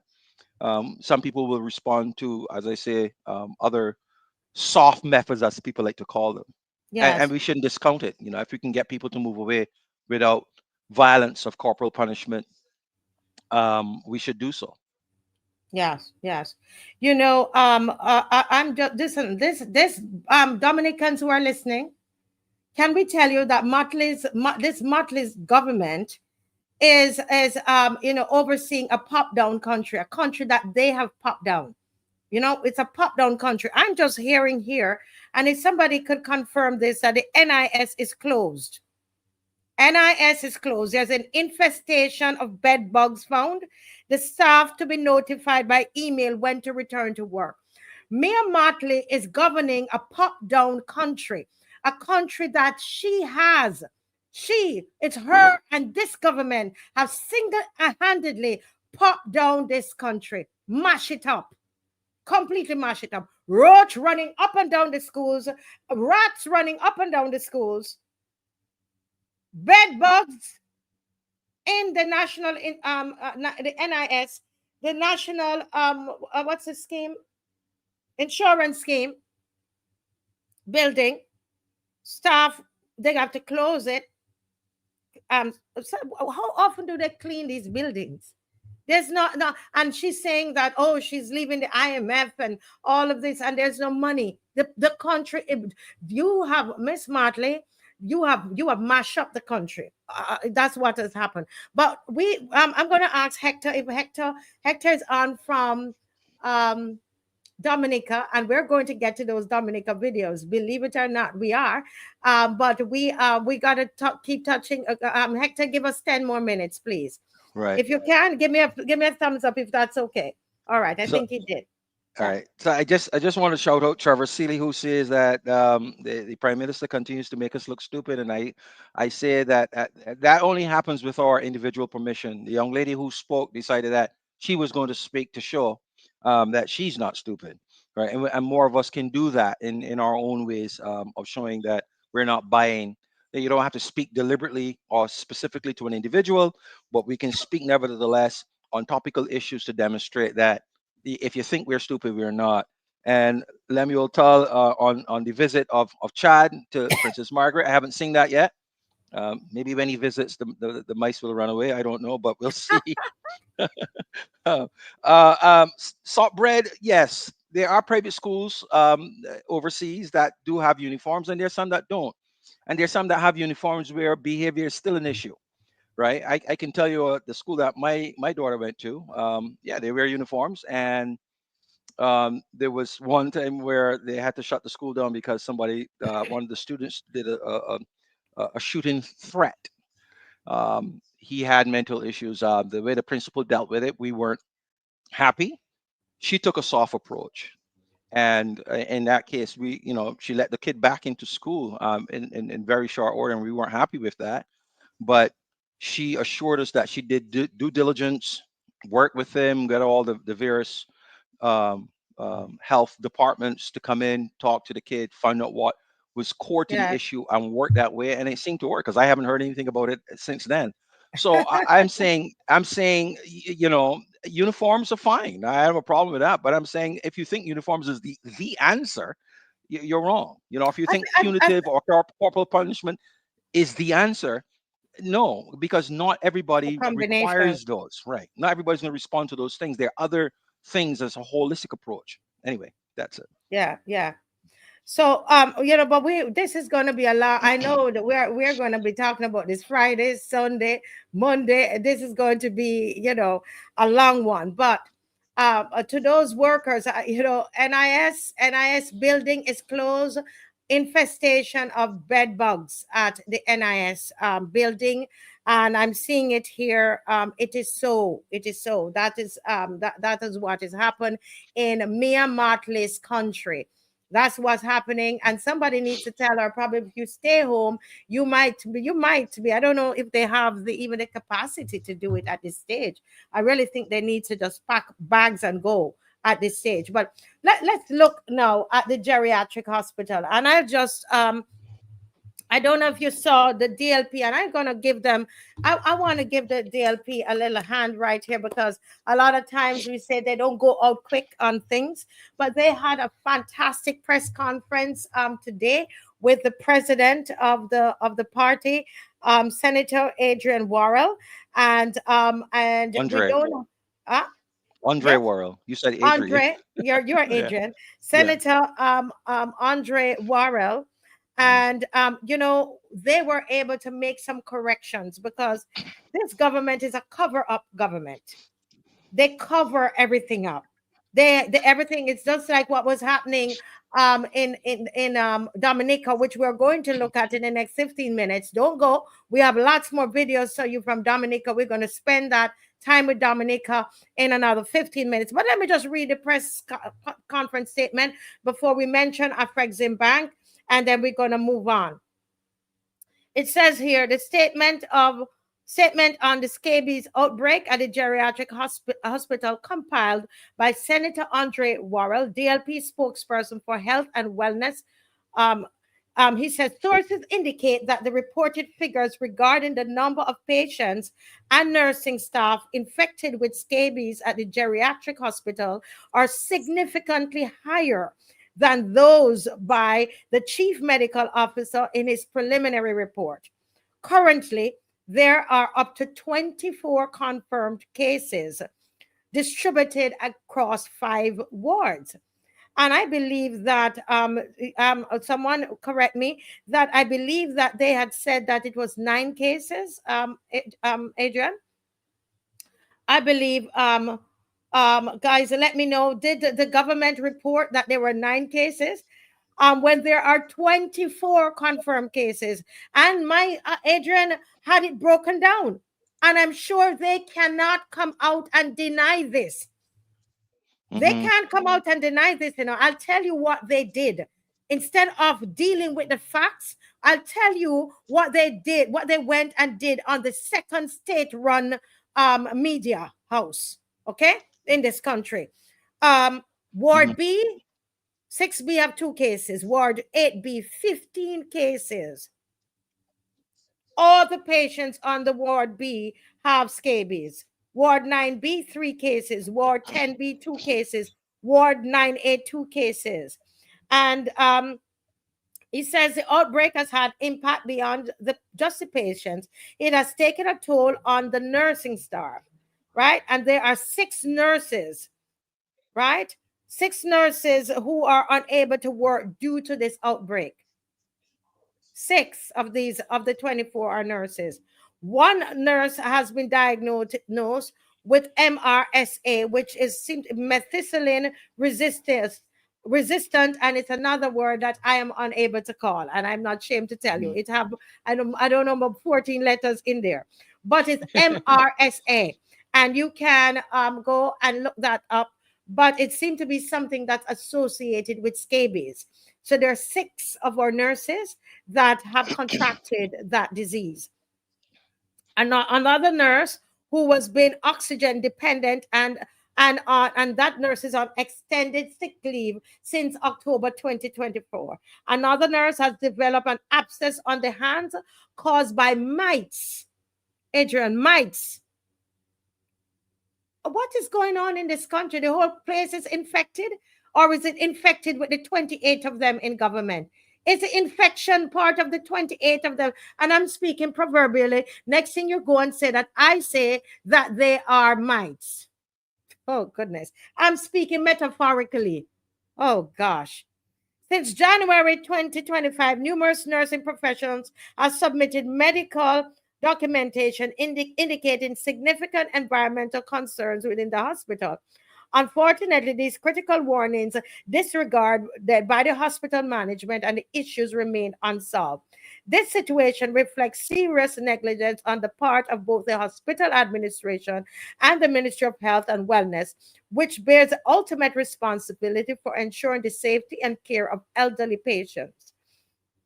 And it goes on to talk about staff that are buying soap from their own pockets to supply the elderly. The staff, they're buying the soap. And I remember speaking to some nurses from Grenada, Ghana, some Ghanaian nurses, Adrian, and they told me that they were buying supplies from their own pockets, the nurses. And so they're buying soap, and they have 6 bars of soap to be used across 3 shifts. So can you imagine that disease is just spreading, Adrian? No scabies treatment has been, give me a moment, just let me finish here. No scabies treatment has been provided to infected nurses. They are told to seek care from private physicians or polyclinics. No personal protective equipment has been issued despite confirmation of an outbreak by the chief medical officer. There has been no personal protective equipment, according to the president of the Democratic Labour Party. And the list goes on. The silence from the unions. What has happened to the Barbados Nurses Association? Are you in bed sleeping alongside the government? Huh? Right? What about the hospital, the General Hospital Administration? What are the steps taken to advocate for the staff to ensure their safe conditions? And I mean, please go to the DLP website and watch the entirety of this very, very well put together press conference, right? Very well done, Mr. Senator Andre Worrell, right? And they didn't just present what was wrong, but they also presented, Adrian, a list of what we can do to protect yourself from scabies. Yep. They must be commended if that is indeed the case. I was just looking through Barbados Today report from today, and 2 things caught my eyes. I was actually looking for the numbers. I don't see the numbers in this article, but it reports Dr. George is saying this outbreak follows a previous announcement last week in which health officials acknowledged reports of an unusual skin condition affecting patients at the facility. Since then, the ministry has been quietly investigating the situation. Dr. George noted that the issue gained attention after a staff member was diagnosed with scabies. There was a staff member who went to a private sector doctor and he diagnosed her with scabies. That led to red flags on our end. Okay, you were investigating a skin condition all last week quietly, right? But you only get to the news, you only get to the reports now after a lady went to the doctor and was diagnosed with scabies. I don't buy that you guys were, I think you only knew after this lady went to the doctor. How long it can take you to diagnose scabies? How long? Right? You were quietly diagnosing a skin condition last week. That is all politics right there. All politics right there. And I have to ask the question, wasn't there a scabies outbreak in 2020 or 21 or something like that? I have to don't look that up. I remember. think I've read something like that. That this is not the first time. Might be the largest, but not the first one. It might be they were able to tamp that down and kept it quiet as well. Who knows? But yes, clearly this article demonstrates an attempt to keep quiet, keep things quiet. And I don't understand why they do that. Well, I do understand because they see anything negative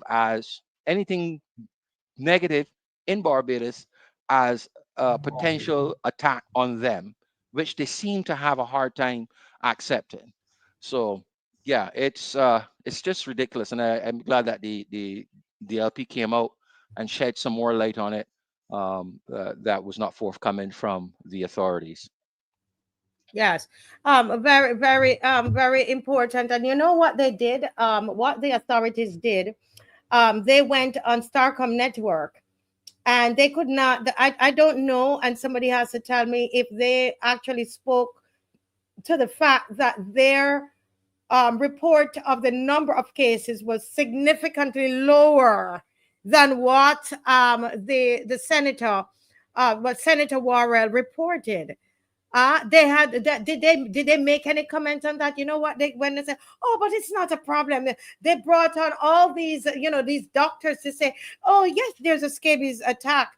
There's a scabies outbreak, but it's don't worry about it. It's not anything that is significant. It's not that you need to worry about." They're playing everything down. And if this was not leaked by Winston, I believe was the first person that leaked it. Winston of Come Out Things, there was the first one that leaked it on social media, that nobody would have heard about it. That Anthony George or whatever it is, he would not, his most honorable, they call him, he would not have come out and said anything. They Yeah. would not. So it took the social media and it Mhm. took this DLP press conference for them to crawl out of their holes to come out to say something. Yeah, that boy Winston Clark won't learn to sit down at all. Remember, remember that guy? Sit down, Winston. Sit down, He's Winston, still right? up and he's still talking and spreading the truth. Yeah. So yeah, I did hear a Dr. Ford came on and suggests, correctly or not, I don't know, that this type of scabies is not a serious scabies. That there's another one that is much more serious, and that's not what this one is. So I if I guess were we have if I nothing to were the fear. nurses or anybody, I would not believe any of them, because the only reason, I'm Right. serious. Yeah. Call me what you may. The only reason they came up because of social media. Yeah. Yeah. And They did. I know Yeah. That's because of clear. the DLP. So Yeah. I don't want to see them. I don't want to Yeah. hear anything from them. I And don't trust that them. yeah, that bit about what they were investigating it last week quietly. Nah, you just knew about it because all you guys do is dress and look pretty and have big titles, but you guys are not doing the work. It's so obvious. You guys are not earning your pay. You really aren't. So that was just political at that point. Probably went out to Charles Jung or whatever his name is, and asked how do we address this, and that's what he came back and tell them. Well, make sure that you let them know that you were on top of this, but you were doing it quietly. Yeah, right. We know you weren't. If Winston had sit down as you suggested, or that lady has suggested, probably wouldn't be aware of it. So thank you, sir, Mr. Clark, for doing the job that our fourth estate should be doing, but are not. Um, Correct. yeah, Yeah. yeah. So yeah, We just have a couple minutes, and believe me, we're going to pick this up. All of these topics, we're touching them tonight, but we're gonna pick it up because we have to go to Hector John from Dominica, because we're gonna talk about Dominica. We're not gonna leave our sisters and brothers over there. right. Plus, they're telling me that I'm telling lies. So Real, we real, definitely, yeah. real quick. Did you mention the Frexenbank? I saw something Yes, that it's says. coming up now. So Okay, let's okay, let's okay. go into AFREXIMBANK. Adrian. Oh Oh, you want my to talk about Lord. it now or Yes, go right later? ahead. Go ahead, No, go I, right I ahead. saw I saw a report. Routers reported that. I was just looking for it again here. That a Frexenbank is. Oh God, come on, real quickly. I think Fitch Dave has downgrades. the Fitch article. downgrades a Frexenbank to one notch above junk. Right. So I Mm-hmm. was like, wow. I mean, so soon. I had made comments to suggest that the hopefulness that we have with this bank is yet to be realized, given how it has extended itself, given how it has gotten loans from the Bank of China, and the political ramifications for that with all this trade going on between the U.S. and stuff like that. So it seems to be happening sooner rather than later. I want to hear if at all the government how they're going to respond to this. It's interesting. It would be interesting to hear how they would respond to it, because I personally believe that junk bond status or whatever these statuses are something that they come and go. They really do come and go, and they held that as a negative around the neck of Frondostur and the last government, that having all of these downgrades was a negative thing. And I keep saying all the time, yeah, you can get downgraded tomorrow and be right back up next week, you know?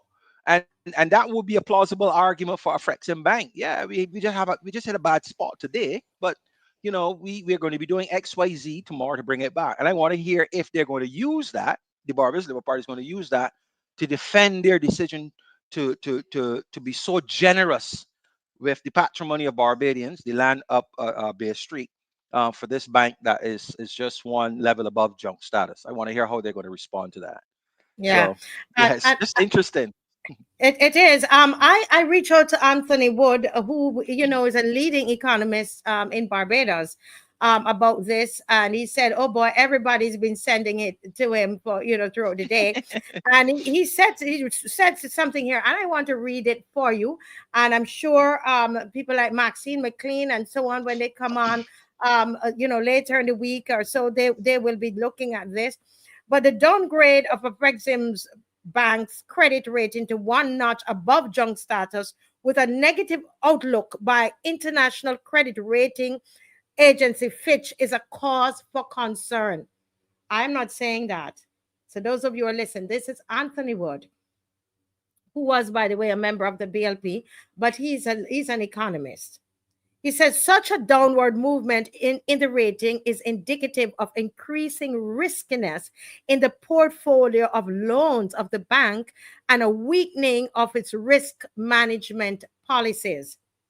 The Mottley administration should re-examine its relationship with AFREXIMBANK at this time to prevent any potential reputational damage for Barbados. There's a saying that say that a man is known by the company he keeps. And if this bank is appearing risky, this bank is now we're supposed to be having a home in Barbados, and they're encouraging the Caribbean, Adrian, to be borrowing money from this bank. So this has the potential to be very risky, not just for Barbados, right? But also for the rest of the Caribbean. And especially the fact that Barbados itself, when we look at our rate, our debt, our debt situation, Adrian, right? And the positioning of where we are in terms of the economy, etc., and and our debt. I mean, we borrowed 50 million from this bank, Adrian, Yeah. for Kensington Oval, right? What is this really saying to us? And so this is time for the loyal opposition. We are calling on the Mottley administration to re-examine its relationship, re-examine the relationship of Barbados with the AFREXIMBANK. It's one level above junk status. And somebody wrote, Yeah. is this what Jacqueline wrote, is this what we give away our land for junk? Too late shall be your cry. We are so intertwined with this bang in terms of the agreement that we signed that pretty much make this thing some kind of autonomous institution within the jurisdiction of Barbados. It's going to be hard to get them out. It's going to be hard to get them out, you know. But yeah, I really would like for someone to have the cojones to directly ask Mia Motley about that and hear what her response will be. I Yeah. really would like to hear. This is where are the journalists? Where are the journalists? Who is going to hunt down Mia Mottley for an answer? And this is a kind of thing. We are the land, Barbados, the people's land was taken and given away to this bank. This bank was also given immunity. All the officers in this bank, which, by the way, we're going to talk about tomorrow and Sunday. Kenya refused, Adrian, to give them immunity. Kenya, we have the articles here. Kenya refused to give them immunity, and they're in Africa, but we gave them immunity, and we said what we gave them, not just immunity, we gave them the land for free, where they're going to build hotels on the land in a bank. You should know that alone is a red flag, Adrian. You're muted.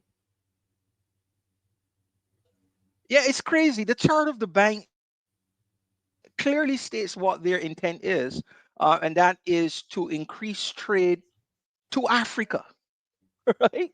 How is that going to benefit Barbados? I don't understand. Unless we intend to become to replace America as our largest trading partner with Africa, which benefits Africa as it does benefit America. I mean, we get more goods from America than America gets from us, and it's likely to be the same that we'll get more goods from Africa than they get from us. And how does that help us? I don't understand that we are so generous, with this bank. I just don't understand it. Yeah, something is going on, and I will remind you that something fell off of a truck, and we were told that one person got one got a 2% finder's fee. There is a character in all of this that was paid money as a finder's fee, where they found our land to give it away. Somebody in government, is that true? That got a finder's fee from AFREXIMBANK? It nothing to doubt. Ain't nothing to doubt. Yeah. Angel Humble Rowley said that. Yeah, they could not sign that agreement because their entities in Trinidad would not go for it. And he decided that that was not in their interest to do so. Yeah. But you see, there are people in Trinidad that are willing to hold Rowley and the government to task, but apparently our government thinks that they have all the say and are not to be questioned, and it seems like that's happening. That nobody's willing to question them. But V Hoy, yes, we said it more often than not about Motley's leadership qualities. It's based from the 1960s. That yelling and shouting at people and leading by fear is what was the approach to leadership and governance back in the 60s and stuff like that. But when you have an educated population and educated people, that type of style rubs people the wrong way. And as more that she thinks that she's well loved, I don't think so. I think what we see as love and appreciation is people who are benefiting from her largesse. And if that largesse stops, you will see people will respond to her in the way that they would truly would want to respond to her. So yeah, poor leadership is obvious, very obvious. Very, very, very poor leadership. We're going to leave the tint for the end, because that's a call. We have to hit the streets, guys. We have to march. We have to march. We have to march with no tint in our eyes, seeing clear as possible. We need to understand that the bill needs to remain where it started in Mia Mottley's brain. It needs to go back there because all she wants is money, and that's what this tint bill is about. Did you all know that you will have to pay $500, I think, is a day? Did you heard about that, Adrian? Yeah, I heard about it. It's now actionable. Whereas in the past it was just a request, but now it is actionable and enforceable in terms of punitive damages that people will have to pay if they don't adhere to it. But that is fraught with so many issues because Barbados currently, as far as I know, doesn't have in its road traffic regulations regulations and rules for car manufacturers for vehicles coming into Barbados, right?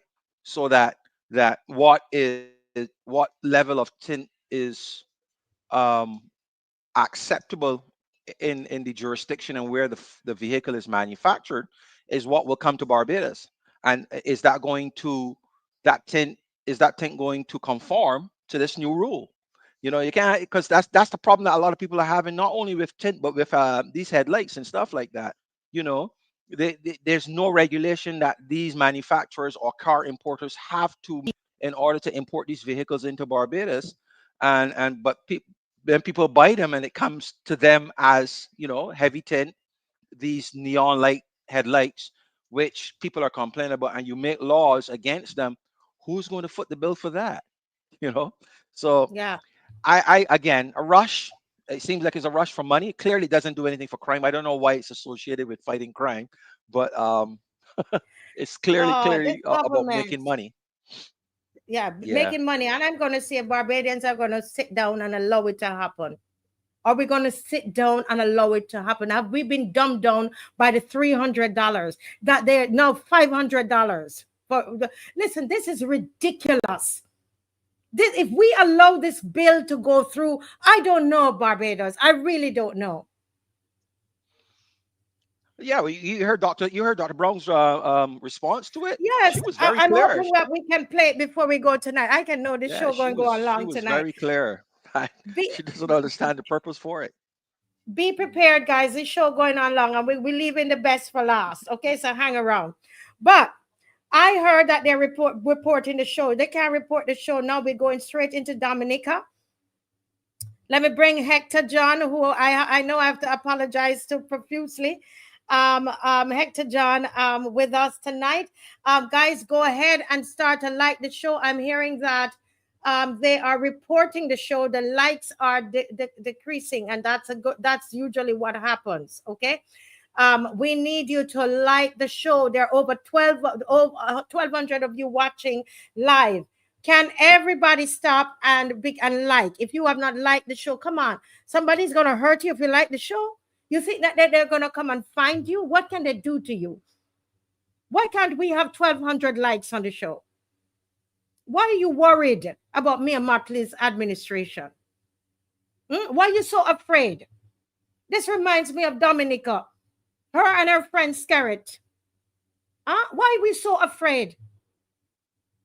Go ahead and like the show. You don't want to miss this segment with Dominica tonight, guys. You don't want to. All right. So, yes, we are here now with Hector. Hector John, good night, sir. Good night to you and your co-host tonight. Good night to your listeners. In Barbados, Dominica, Furtherfield, everybody listening. A lot of people from all over the world following your program. So I'm happy to be here with you tonight.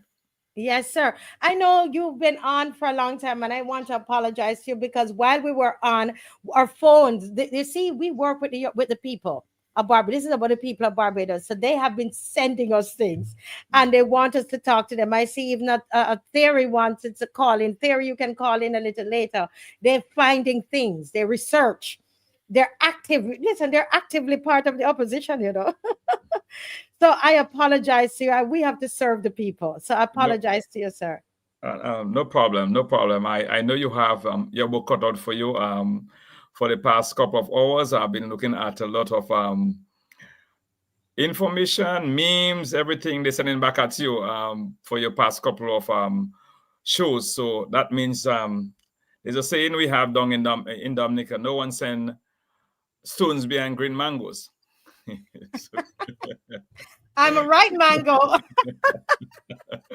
So that means you're getting on the nerve. So on your end, I'm happy that at least you have the Bajan population listening. I hear you call them the loyal opposition, and those across the board. And that is important. I think that is what is lacking in Caribbean politics, where we discuss the issues and not be afraid. You know, I'm one of them that speak my mind, and I'm happy where I come from, my community, my country, that I can speak my mind, and that we have to encourage across the region, because our forefathers, like the Sir Grantley Adams and all the others, Errol Barrow, and Forbes Burnham, and James Mitchell, Eugenia Charles, Verbert Sr., and all the others played a very vital role in ensuring that we have a democratic process that is working within the region. But in modern times, we have seen it become really hijacked by a few, and we need to change the course for sure.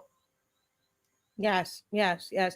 Well, you know, I want to, we're going to show some of the videos, and then in between we'll have a discussion with between myself and Hector. We would love to hear from you heavily, and I'm sure Adrian will jump in as well. But before we start, I mean, I don't know, but I tell you, this has been the big talking point on all the radio stations since Sunday. Okay, since Monday. I'm sorry, since Monday. Right. And you know, they went as far as to say that I was telling lies, that I'm a liar, I'm full of propaganda, and I mean, you live there. You live there in Salisbury. What was your thought when you watched the video? What was your thought? I was very surprised that Barbados, Bajans were not aware of what happened in Dominica. I see Barbados as a very open-minded society. I spent some time there, and you'll hop a bus and everybody's reading the newspaper, you know, so they keep their mind in tune with what's happening. So I thought they would be aware of what's happening around them. Me, coming from Dominica as well, we are very much aware of what's happening around the region. So I was maybe in awe to see some of the comments coming from Bajans who I expect to know better on some of the issues, or a lot of the information is available online. You can go there and do a quick search and see some, just to avail yourself of what is happening and what happened in Dominica during that time in Salisbury on December 5th, 2019. And that discussion, when you studied it on Monday, is it's all over the place. I mean, a lot of people are getting good feedback from Dominicans living at home and abroad. They're happy that the story is being told around the region, and that's very important. And I just want to thank the Marcia Week Show for giving us a voice around the region to let the people understand what truly happened in Salisbury, the ambush, the barbaric act, the violation of human rights that transpired. You know, a lot of our elderlies died. And we saw that the tear gas, the expired tear gas, contributed to some of the deaths, and I'm happy that we can discuss that issue and maybe bring light to others around the region that we should be each other's keeper, and as leaders around the region, we should be mindful of the decisions that we take against our neighboring countries, because at the end of the day, as I said, we're each other's keeper, and as leaders around the Caribbean, to take decisions that are going to affect the livelihood or even the health, or put a threat to life of one of our brothers or sister. It is a threat to life to everybody, and we need to ensure that even though you're from Guyana or Jamaica, Turks and Caicos, if we've come from Baboon, St. Lucia, we all are from the Caribbean, and we should be able to respect and give support to each other. Yes, yes. And I just want to say on behalf of the Marcia Week Show that this is an honor for us, and it is something that just happened spur of the moment, and we were gone by in hours. We were there, and the support of the loyal opposition, those of you who helped to pay the tickets for us to go, Michelle, who made the sacrifice to travel with me at last minute. I said thank you, but I want to say it again, because without you, the viewers, this would not be possible. And we went, Hector, that when I was coming, I told you I want to stay in Salisbury. I wasn't making a political trip. You know that, right? You know where my heart was. I just wanted to be able to tell the story of the people of Salisbury. That's all I wanted. You know that as a fact. While you were talking, some politics jumped in, but honestly, that was not my intention at all. I just wanted, I could not believe it was happening in the Caribbean, and we are honored to join with the others, because there were some bloggers in Dominica who was also carrying the story. So we are just joining them. And I'm sure people from, I'm hoping others from Jamaica, St. Kitts will pick it up, because guess what? There's a little saying, they said, today for me and tomorrow for you. So I'm hoping that people, so we didn't do nothing more, nothing so greater than the bloggers inside of Dominica, who was, they were carrying the story. But before we go to the video, I want to just ask you, sir, to, in just a couple minutes, it just occurred to me, I just want you to tell people live and direct, where were you on the morning of 2019? It was December 4th, 25th, December 5th, 2019. Yes. Where were you? What your experience in 2 to 3 minutes? Because we're going to go to the video. So I want to hear from you. Okay, I was at my home. I live on the Grand Savannah, just part of the Salisbury community, and it was about 4 when someone called my phone and told me that the village is being bombarded with tear gas, and I took my vehicle and drove into the village, and upon maybe my first stop, I met a set of police officers underneath a tree with assault rifles and tear gas and everything, and they were bombarding the village. That was about 4:20, because it started about 4 a.m.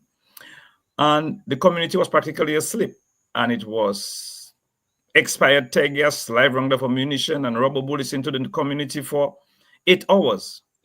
On that day, I went back home about 6:37, and I did a live, and people from around the world was looking at my live on Facebook, showing I had it moved from about 300 people to about 40,000 within minutes viewing that live, and I stayed on for about an hour or more, showing people I could stay at my home and see the tear gas canisters just pumping into the community.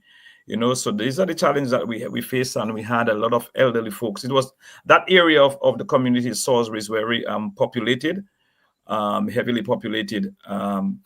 They cleared the road, and maybe they went into the village by about 1,500 to 2,000 feet into the village at 4 a.m. in the morning, pumping tear gas, live roundup ammunition, and rubber bullets. And these people who pumping tear gas, they come from the RSS, from Grenada, St. Lucia, Antigua, St. Kitts, St. Vincent, and Barbados.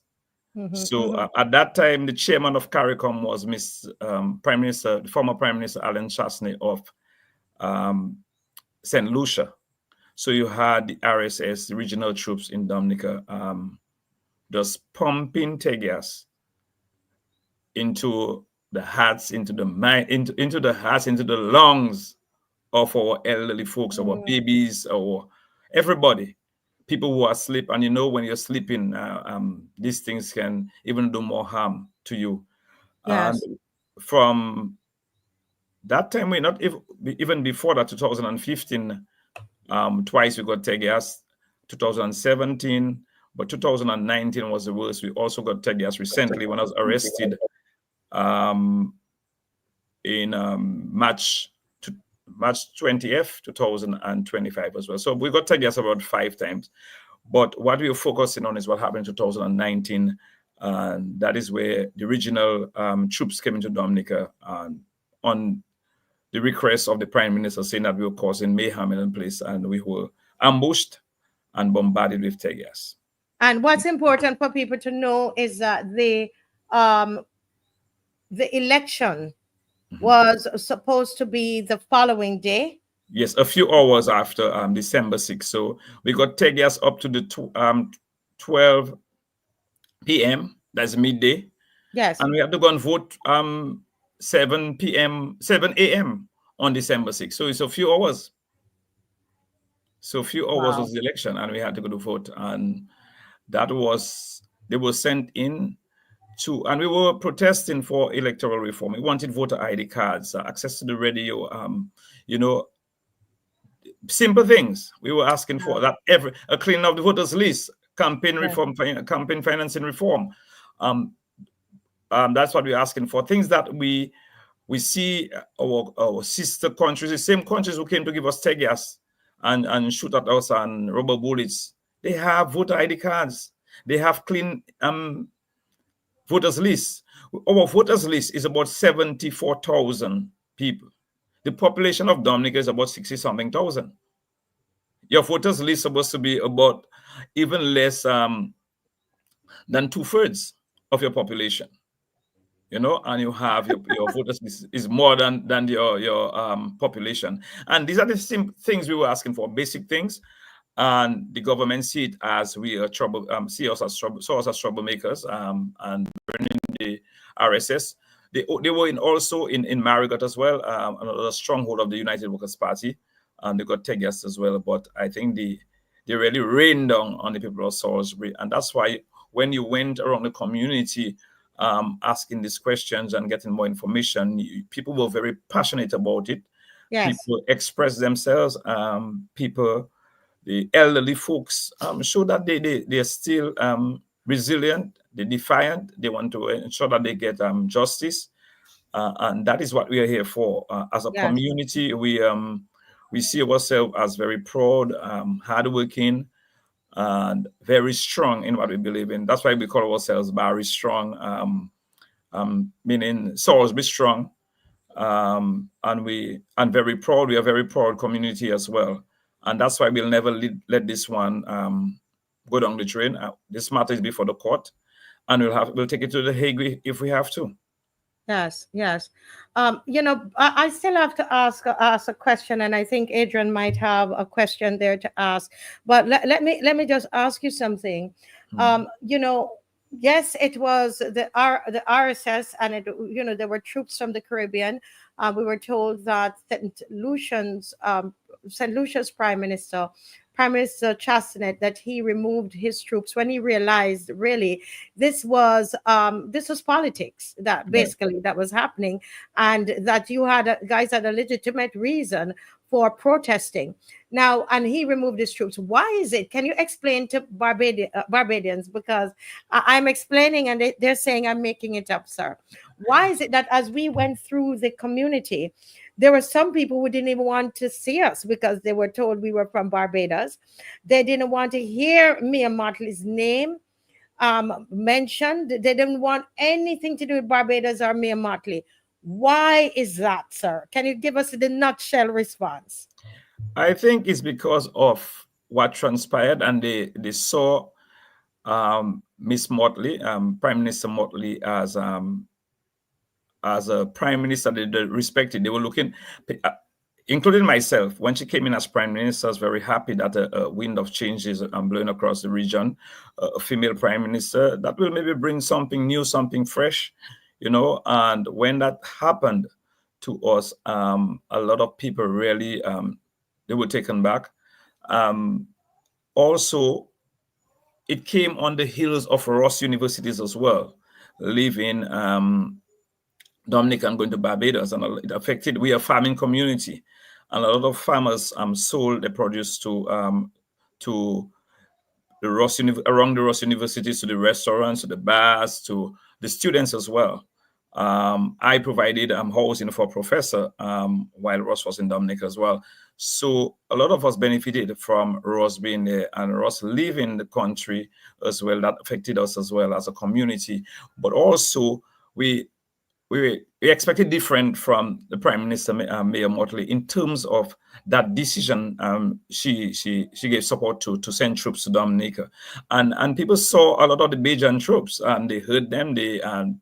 And they thought that Barbados maybe had the most troops in as part of the RSS as well, and so it really brought a sour note in terms of people looking at Barbados and Mayor Mottley as a prime minister, and what transpired to our people. Because you don't only take bread from us, but you give support to a prime minister who's trying to wipe us out. We see it as a genocide. Is us trying to wipe out the community of Salisbury because we stand against the ruling government. We have not voted the ruling government from 1990.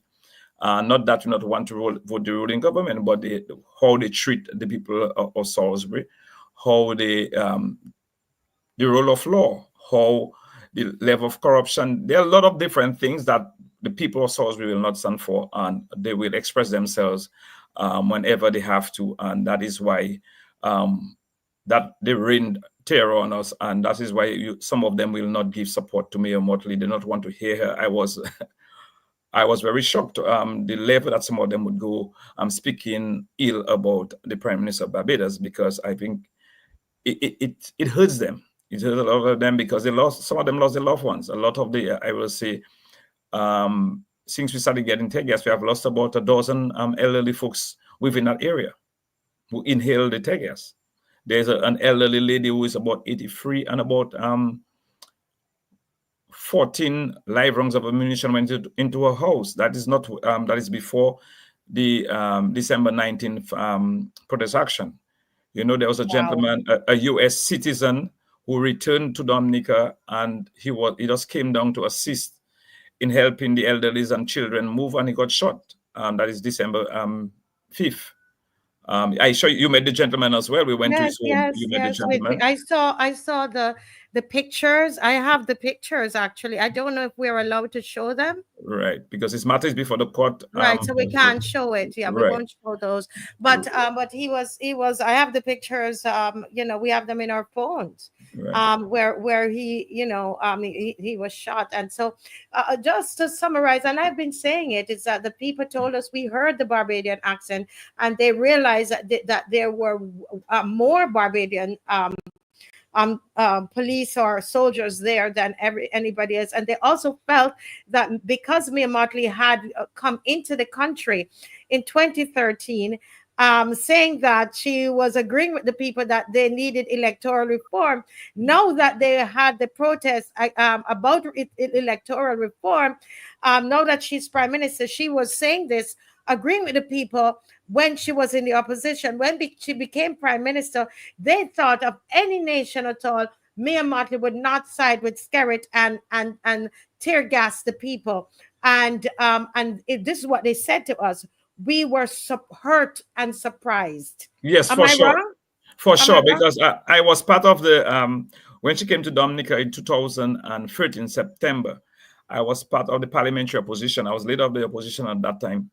And we met with her, we discussed with her she was the sole consultant on electoral reform at that time. She was employed by the Electoral Commission. And we were expecting, we have not seen, that is 2013, 2012 years later, we have not seen her report. I know her report was presented to the Prime Minister, but we have not seen it. It has not been made public. We are not aware how much she was paid.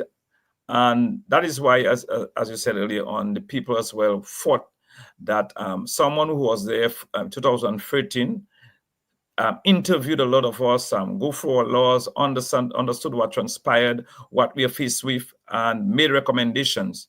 We thought she would give support to us during that 2019 protest action, in terms of saying that I refuse to send my troops to Dominica. I will give support to the people who are calling for electoral reform. And because she was part of the process 6 years before that transpired. And it was very disappointing as well to the people. So it had insult to injury that you, as someone who made recommendations, and I'm sure these recommendations, most of the recommendations are consistent with what we have been asking, with what Sir Dennis Byron also made, the OAS, the OEC, Commonwealth, CARICOM, these recommendations, because most of them are very consistent across the board in terms of the basic recommendations, voter ID cards, cleaning of the list, campaign finance reform, access to radio station, to the media. And so these are the basic things we were asking for all along from 2005. So 20 years. No, we have been asking for that type of reform, and she was in 2013. So that brought that level of disappointment on the part of the people of Dominica, especially the community of Salisbury, to see that a prime minister, they expect that understood, that have a background, a good understanding of what we have been asking for, to even give support to ambush the people and brutalize them. Yes, yes. And I know we want to go in the video, but I think what you did tonight, I think, Adrian, is very important, because I could come and I can report and give you what the reason was, what the reason is. I mean, last time I was on, I was actually reading the report of the Inter-American Commission on Human Rights, and people were still in the chat telling me I'm lying. Yeah. Even though I was reading it from an external body. So it's good to hear you come and you repeat some of what I've said, and even gave more details tonight. Adrian, is there any quick comment that you have before we go into any of the videos? Yeah, so I wanted to ask about a couple of things. There's a Jason Fontaine that is a DLP member. Is he related to Dr. Thompson Fontaine? No, he's not. He's not. All right. Would you say that the tear gassing of Salisbury on December 5th was an attempt to stop the voters from Salisbury voting in the election the following day? And what was the result of that election with regards to Salisbury? Did the DLP win that constituency? Yeah, election? I think it was a form of intimidation that we would have stayed home. But I think it energized people to go out there and vote, and I won by a large margin. I was the candidate for the opposition United Workers Party at that time, and I won by a bigger margin. So people went out to vote to show the disgust, and a few hours, and we went out to vote heavily. And we went out to vote early to send a very loud message that we will not allow anyone to intimidate us. And that is what I love about my community, is that if we had a few more communities like Salisbury around Dominica, we'll have these matters that we have addressed a long time. Yeah, we need some Salisburys in Barbados as well. Another question, you mentioned that you were tear gas again in March of this year. Was that Salisbury? Yes, in Salisbury. What transpired in Roseau on March 19th, there was a protest action at the same time the free bills were being passed for Parliament. And there was a protest action outside of Parliament, and I was one of the first persons. I was present, but I was one of the first persons targeted. So the police, the same day before I left town, I was told that I am one of the persons that the police will pick up. And so said, so done. They came to my home at 8:30 in the night, tried to burst into my door. And I went live on Facebook, and they left. And then the entire community came down in my area. The policemen left maybe 2 minutes on time. I believe if they had stayed there, something would have happened. Something really drastic would have happened. And after they left, I went to bed. And then next morning I was told that the road was blocked. So the police came down. No government official. That is the 5th time that we have protest action seeking government to intervene and to come in and have a discussion with us. And we only receive expired tear gas, rubber bullets, and live round of ammunition. So on the 20th, there was protest action in Salisbury as well, 20th of March this year. Yeah, because they're still fighting for electoral reform because Skerrit has been there, and they believe, I've read where the OAS and other external bodies, I read it, guys, where it says that they have free elections but not fair elections. Right. And so that is what they're actually fighting for. Barbados, think about it. Think about it, Barbados. Try to understand what is going on with us. Are those 30 loves, were they real? Were they real? Think about that. Yeah, because in 2014, the Commonwealth Secret Observers said that the election was free, but not necessarily fair. It is true. I saw it. I saw it in writing. That is a telling statement. In 2000 and 22, I think, or some of our petitions, we had 10 petitions for 2019 elections, and the recommendations coming from the CCJ, the original CCJ, they didn't have to rule on it, but they made some comments, and they said that the people of Dominica should never go to another election with all this thing. And instead of cleaning the list and doing some of the recommendations that were made by the OS, and that time we had maybe so then it's Byron already, and the Prime Minister refused to make these changes, and he went to he called a snap election in December of 2022. So these are the type of things that we have been going through in Dominica, and we have been speaking about it. We have been standing, but it is not being supported out there, being echoed out there. The sentiments are not being echoed out there. We're not getting the support, and I'm very happy that we have this medium Marcia Week show to at least bring that to light within the region, and people have a better understanding. People can question their leaders. People can challenge Prime Minister Mayor Mottley, Prime Minister Gaston Brown, and the others. When you are sending troops to our fellow Caribbean countries, do your background check, do your research, find out if they're going there for the reasons that you were told. You know, because the Prime Minister of St. Vincent, former Prime Minister, of St. Lucia, Mr. Alan Chasney, recently, sometime this year, said they were misinformed. That says a lot. That if you are part of a body and one member come to misinform you, and you send troops to the country, and what could have been done? And right now, the matter is before the court, and we want every country to take responsibility for their actions. We have the consequences have to fall on each and every one of them for what they have done to the people of Salisbury, in particular, on December 5th. I have two quick last questions for you. You said before the court? Is that the local court? Is there some kind of action? Is there some action at the UN as well? I think Mr. Thompson Fontaine mentioned something like that. Yes, there's some matters. This matter is before the court, but the UN is paying close attention. We contacted them, but it's before the High Court in Dominica first. So we will get the support from there. As soon as we begin to move forward, they will definitely get involved. But the Salisbury tear gassing incident is before the UN, right? Yes, it's before. No, it's before the local court. Oh, okay. But the Hague, the people in the Hague, they were aware of it.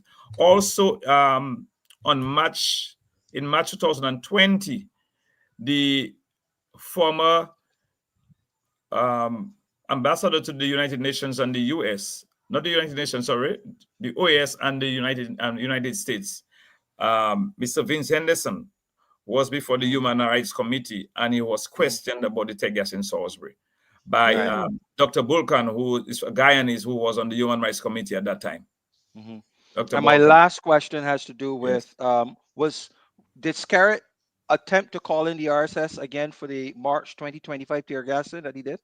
Yes, they were on standby, and the leader of my party, Dr. Thompson Fontaine, wrote to the chairman of CARICOM, who is your Prime Minister, Honorable Mayor Mottley, about it, and she responded to him, but something came at the end of the letter that really got everybody upset as well, saying that we didn't have permission to protest.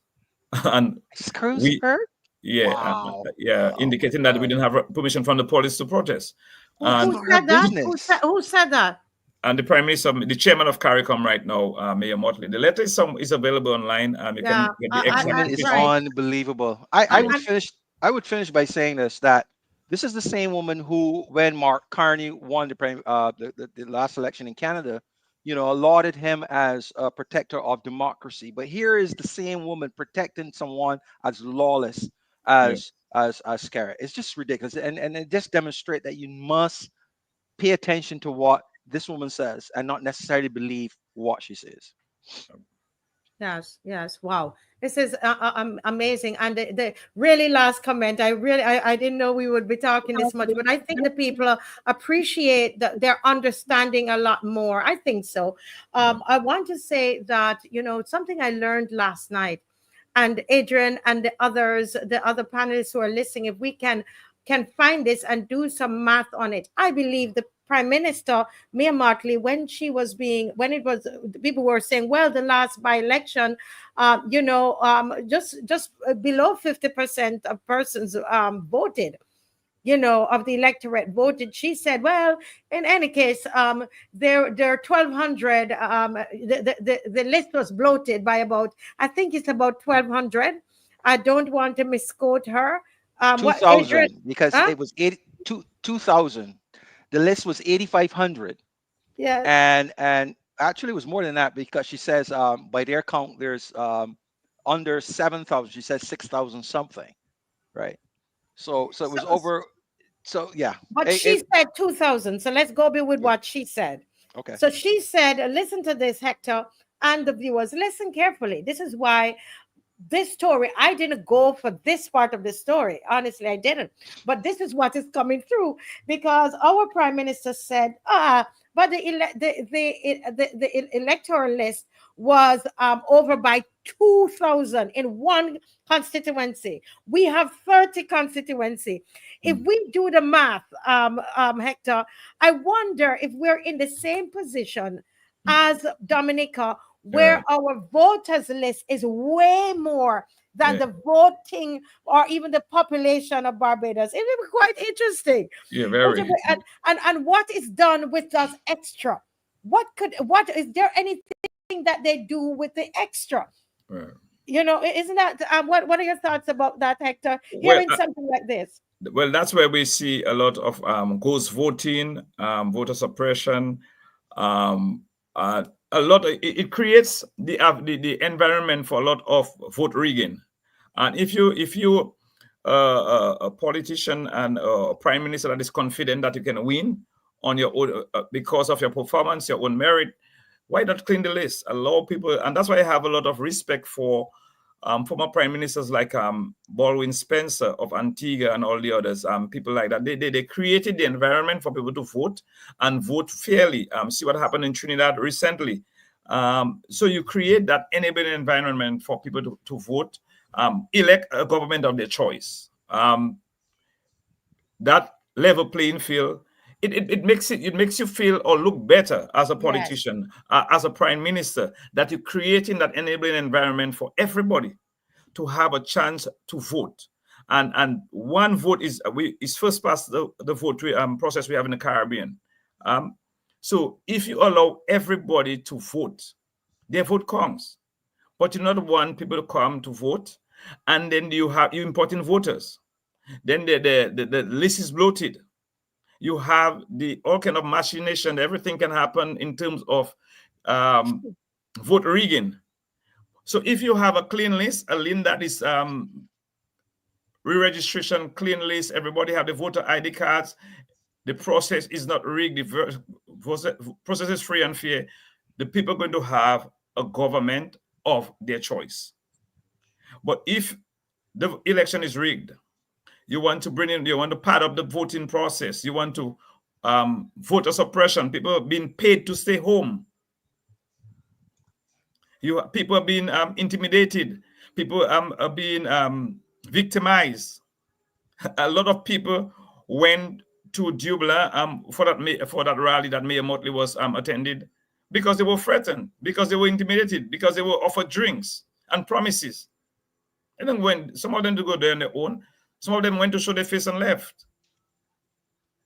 And you don't want that around the region. You want that people can go out and vote and say, go to a public gathering or town hall and challenge their leaders, ask them questions, and don't feel intimidated and be afraid or saying that I might be victimized or my child might get victimized.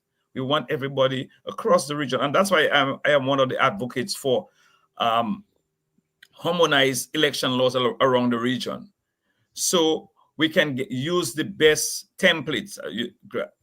I'm hearing that Jamaica has some of the best election laws.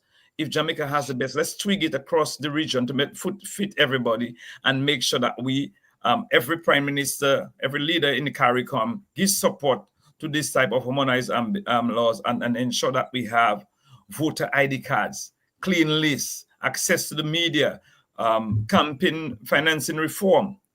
These things across the board, across the region, we will have people, you will have less election petitions after an election across the region. Yeah, so I'm looking forward to the show we're going to have with opposition leaders, party leaders of parties in the opposition in a couple of the Caribbean islands. We're looking at having that on the 22nd of June. And it's important that we're able to come together, compare notes. We want to be able to do that because I remember, Adrian, that our leader of the opposition in Barbados started to accuse the government of Barbados, the Mayor Mottley government, of voter padding. And she said to him, come out and prove it. She came to the newspaper. I tell you, I mean, she doesn't normally respond to all of this, but she jumped out. And my question is that I wondered she was because she was so guilty, because I'm questioning, is it that because you were so guilty, you jumped out so fast and talk about, and then the sycophant on Starcom Network went off and said that Mr. Tom was lying. There's no voter padding. But what is this 2000 that was, you know, in I don't know. I'm asking the question: is this voter padding of a whole 2000 vote names that were not supposed to be there? And when you begin to you know, can we compare that, apply that to the 30 constituencies? What are we going to see? What's the possibility? Oh, there are lots of possibilities. You know, for instance, myself, my name has been on the Barbados voting list for the 30 years that I've been living outside of Barbados, and I believe that the regulations, the Voter Registration Act of Barbados, allows for pruning and cleaning of that list for people who have not lived in the country for over 5 years, I believe. But it continues to have people on it that are no longer there, and I wonder why. You know, I mean, the rule further states that, you know, you have to vote, you must register and you must be living in the constituency for X amount of months, I believe. You know, but if my name is already on the list and I just pop in the country on election day, will they accept me? And I would have to answer yes, because I'm on the list, right? But so and also too, I always played around with the idea as to, I wonder if I'm not in Barbados, but I'm still voting, meaning that, you know, there's Adrian Hines being presented, being presented as me, but it's not, you know. But these are things that we need to look at, because I still contend that the numbers as the official results for these 230 loves that we have, the numeracy of them, they don't look like natural results of people actually going and voting. They look like somebody sat down and just say, okay, let's give this amount and let's give that amount. They look so fake. They look like computer generated, or somebody manually presented those numbers, but they're not the actual numbers. That's why I can't, every time I look at them, and I do that pretty often, I'm like, these are not the results of natural people, you know, people naturally going and voting. It just doesn't add up. But hey, we can't prove it, but, you know, I still keep looking at it, because someday something might drop and we might hear that there is some validity to our suspicions. And just to add on the record, in 2012, the former Prime Minister of Dominica, he was the leader of the opposition at that time, Mr. Honorable Edison James, wrote to CARICOM on that same issue of harmonized election laws across the region. And up to now, he had not received a response. You know, because it's a boys. Sometimes you see it as a boys' club. You know, when they get in there, we forget what we stood for when we were in opposition, and that is another challenge that we have across the region. When we campaign to go in there and make changes, and we get in there. When we made the milk and honey, or we say locally in our local parlance, our foot in oil, we forget about who got us there and on what promises we make to the people that we're going to make these changes on their behalf. Yeah, yeah. But without calling any names, when I think of the possible manipulation of that 2000, there is somebody within this group of people that go from island to island that seem to have some technical skills. And I'm wondering, I can't help but wonder. Then since someone said this to me last night about this 2000 and said to me, Marcia, do the math on that for 30 constituencies. What are the possibilities that can be done with that?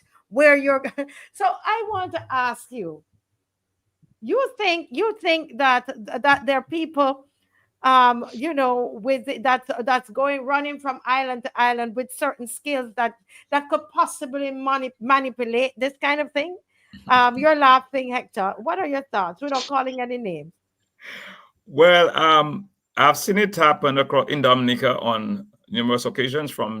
I ran the first time I ran was in 2009. So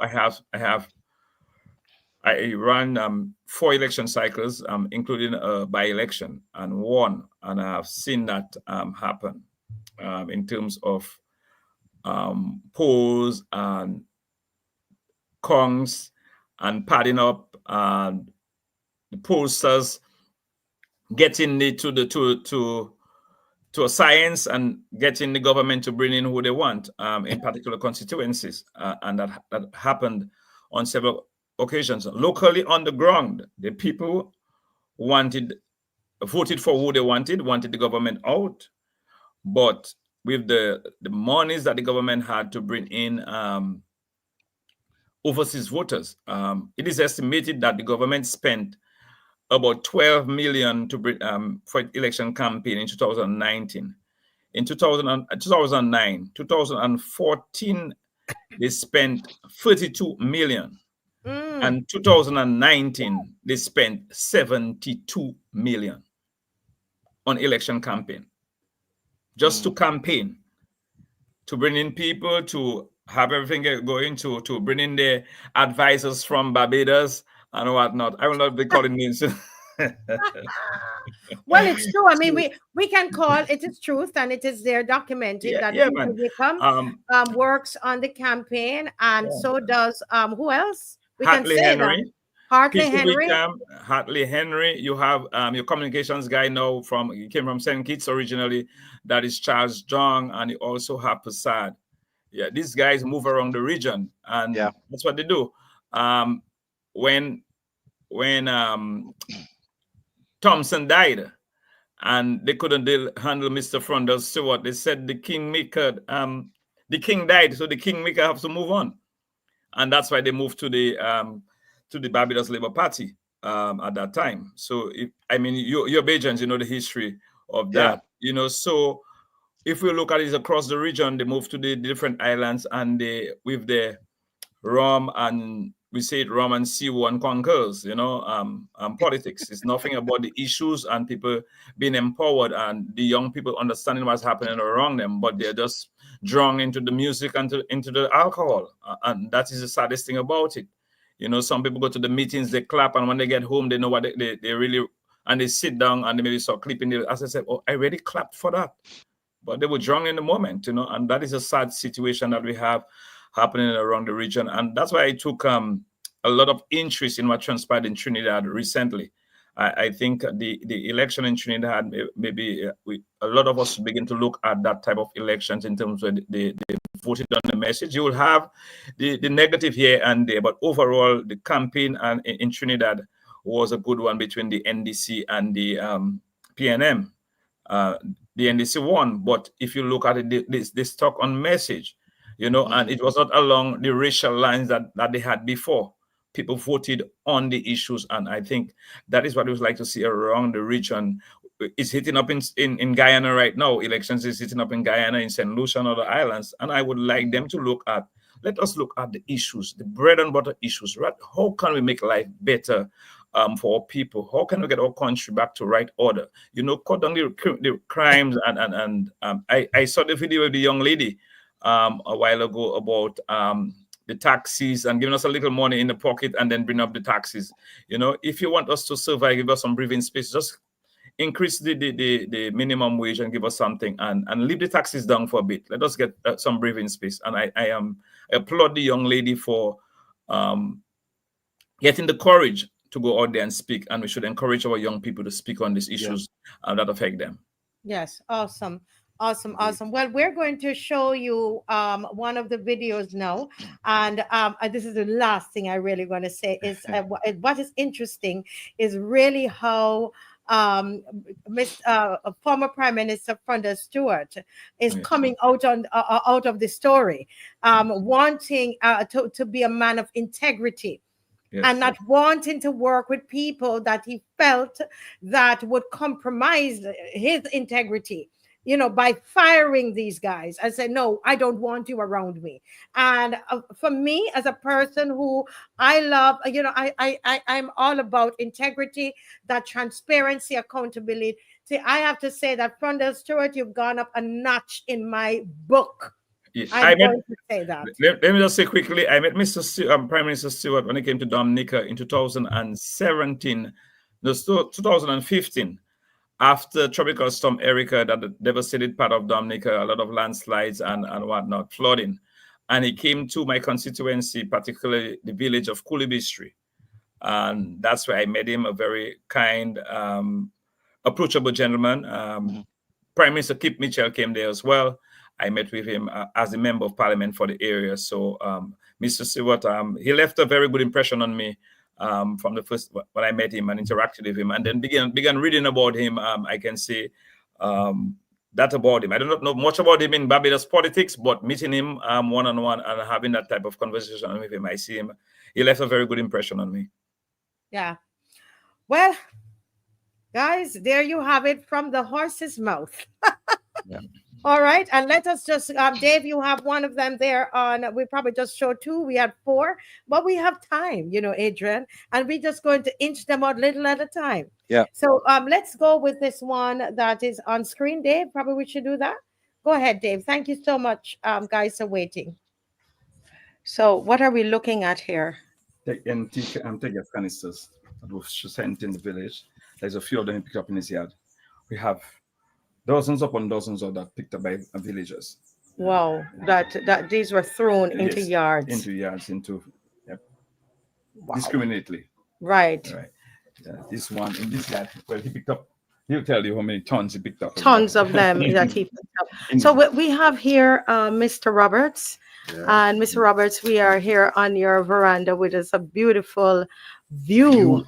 This is so beautiful, where you should be enjoying all of this. Yep. And you have a story to tell. You know, can you start talk to us about 2019? Where were you when this tear gas when the tear gas started? Well, 2019, I was not really living here yet. I was higher up living. Oh, you were living in the same Salisbury, but further up. Yes. Yeah. So what happened in your house then? My wife and I were inside there, and it was just like they were just firing shots. Just what? They were just firing tear gas, just firing. And you were in your house and with tear gas. You were sleeping, or? Yeah, it was early in the morning. So you were sleeping. I told my wife she has to go in the bathroom. The best place to go is in the bathroom when you see those things happening. You find yourself in the bathroom. Oh, you locked yourselves in the bathroom. Yeah, just the way the water is, you can wash your face at the meantime. You know. So after all that, so how did it feel? I've never had tear gas. Never had tear gas. No, explain to me how does it feel? Your nostril is not yours. Yeah, this your eyes everywhere, but in. And if you don't have time, get yourself to where there is water or something you may pass out. Because you can't breathe properly. Can't breathe. You have to it's like get you weak. You get weak, so so it actually weakens you. It must. It's a strong thing. It's a strong kind of chemical. I really don't know what they made it off of, but it's very, very powerful. So after all these things, you know, you must take a pause. And you get into us for the whole. Can you imagine? Whole day the policemen was there. Right, I heard that it was actually 8 hours. Just the pepper in people with tear gas. Just throwing it in your homes. For what? Want to kill people for? Just throwing the tear gas. You go around there, oh no, there's stuff, or down there, there's stuff or no. Yeah, if you have to look, you'll see the brown papers and them, or just there, or at the back they have stuff, you know. So you're still from 2019. You're saying you still have stuff just around there because no, that was from 2019. The 2019 was up there. Up there, right? March just passed there. Yeah. I was right there. So how did you? Oh my goodness! So while you're in the bathroom, you were washing your faces, both you and your wife. Is still coming on the pot up there because it's still at the back over there in the road and peppering up. So they were throwing it up. Yes, we saw where they stayed, and they threw it up. And you were in your bed, and so inside. So could you see? Was it a lot of smoke inside the house? Plenty smoke. Plenty smoke. The entire area up there was just fuming with smoke. Plenty smoke. People have to be running inside, get towel, cheering have to be, men have to be looking for the. It was just terrible. And now that last one they passed there. Which there were almost 22 of them on the side of the road, the police officers. I'm in my house all day. My daughter was there. Oh no, as you speak, she's there. So she said that she wanted something to eat. So I went over there. They were on the side there. Right, and you walked. So this is your house. Yeah. You walk with me and show me where you went. Wow, I'm messing up thing. Yeah. Okay, but we are coming back, right? Yeah. So walk with me and show me. So you're leaving your veranda. So I walk out. I left my daughter in. Yes. So I walk out there. No, I came out. Right. And they were on the side there. Over there. Right. So I walked to them and I told them, well, you were explaining to the police. Yeah, I went to them. I tell them, I know you all doing all the work. Due respect to you. Yeah. You all doing all the work. But as we speak, I'm going to get something for my daughter to eat. So please try to avoid the tear gas in the house. They tell me no problem. You can see there I'm at my home all day. And my bike was parked right there. Oh, across the road. Your bike was parked across the road. So tell them, watch my dress, my dressing, watch the color of the bike. I'll be back shortly. So I went up, coming back down. Right there, I heard a policeman say, "Pack the effing bike." To park the bike? Yeah, but already in my yard. So I park in the bike right there. They fire first shot on the handlebar of the bike. It hit the handlebar of the bike. You can see that black little mark there. That was the mark of the first shot. That was black like charcoal. This you couldn't see that. Right, okay. That was so black. It hit that. So I hop off the bike, enter in. My boss was right there. Right after that first shot there, I heard, shoot the effing man. And fire another shot. And that was it. Oh my goodness. So I dropped right there. You fell after you got shot, you I fell. fell on there. By the time I stood up. Even though you had permission from them. Yeah, can you imagine? It wasn't even their business. I should not even tell them that that's not their business. I did told them that I'm going to get something for my daughter to eat. But we spoke. On my way back, no, you're treating me. Right in the yard there. In your own yard? Yeah. And you fell right there in your yard. So I stood up and I walked in, into my porch, and my daughter came out. As we speak there, she's right there. She came out and she said, "Daddy, what happened? You got shot?" And I said, "Yeah, I just got shot." And she put a chair there. She put a chair for you to sit down. I sit down right there, and there was just blood running. Oh my gosh. Blood. What? Yeah, and then I called out my uncle. This neighbor that came, that's Hillary, and they took me to the health center. Ambulance picked me up there. Hospital. Yeah. For nothing. For what? I'm asking myself, what? I didn't send a stone, not a bottle, not a nail, nothing. You shooting me. I spoke to you all. What had burdened me there, I talked to you all. I told all you what I'm going to get. To come back. Then another police met me 2 days after and told me, the guys that were there, the people who shot me, was another shift. It's like, who were there, the guys that were there, it's not them that shot me. It doesn't matter. If you're leaving, you have to tell the next shift that's coming. A young man went out, he'll be back shortly for motorbike. That's where he leave. No. So what recourse do you have? I mean, did you get a lawyer? Yeah. So we have that in the court. You have it in the court now. Yeah, you know, so yeah. What do you want people to people who are watching this, people from Barbados, from the rest of the Caribbean, what do you want to say to them? Well, I know, I do think it's happening on the other side. I doubt. This is the only country I believe this thing's happening. You know, so people on the other side, I know some people protest. I watching protests on TV, and I've never seen such protests like this here in Dominica. Protesting here, officers want to kill you. For what? You have a right. I believe people have a right to protest and decide they don't want that. That's what they want. So we could go on the street and for placards before stuff and decide, okay, you know what? We're enough for that. Let's change that. Let's try to. But you don't shoot in, you know, you don't fire in shots to try to kill people. And they could have killed me. They could have shot me anywhere. Yes. My neck. They could have shot me anywhere. Because my back facing them. Oh my goodness. In the grass, in the bush, or they lie down. Big night. They spent 3 or 4 days there. In there, they lay down in the bush across over there. And you could see GAs, that means government vehicles, coming there and bringing food for them. And they come there for almost a week, watching to see me coming back the road there again. You know, so it's terrifying. It's just heartbreaking, you know. And what are your thoughts about regional security coming into a country? Because the RSS, they've come to Dominica. You know, what are your thoughts about how that is employed, how that agency is employed?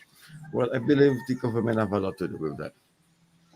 The RSS, I heard that the RSS was here, but I do not know the RSS. But the people I saw there, the people who shot you, yeah, to me they didn't. Those were Dominicans. No. I do see Dominicans there. They weren't. Because I knew Dominican cops. Oh, so you're saying that those that shot you were not Dominican? Not Dominicans. Oh my goodness. Now the terms, the accent. The accent was not us.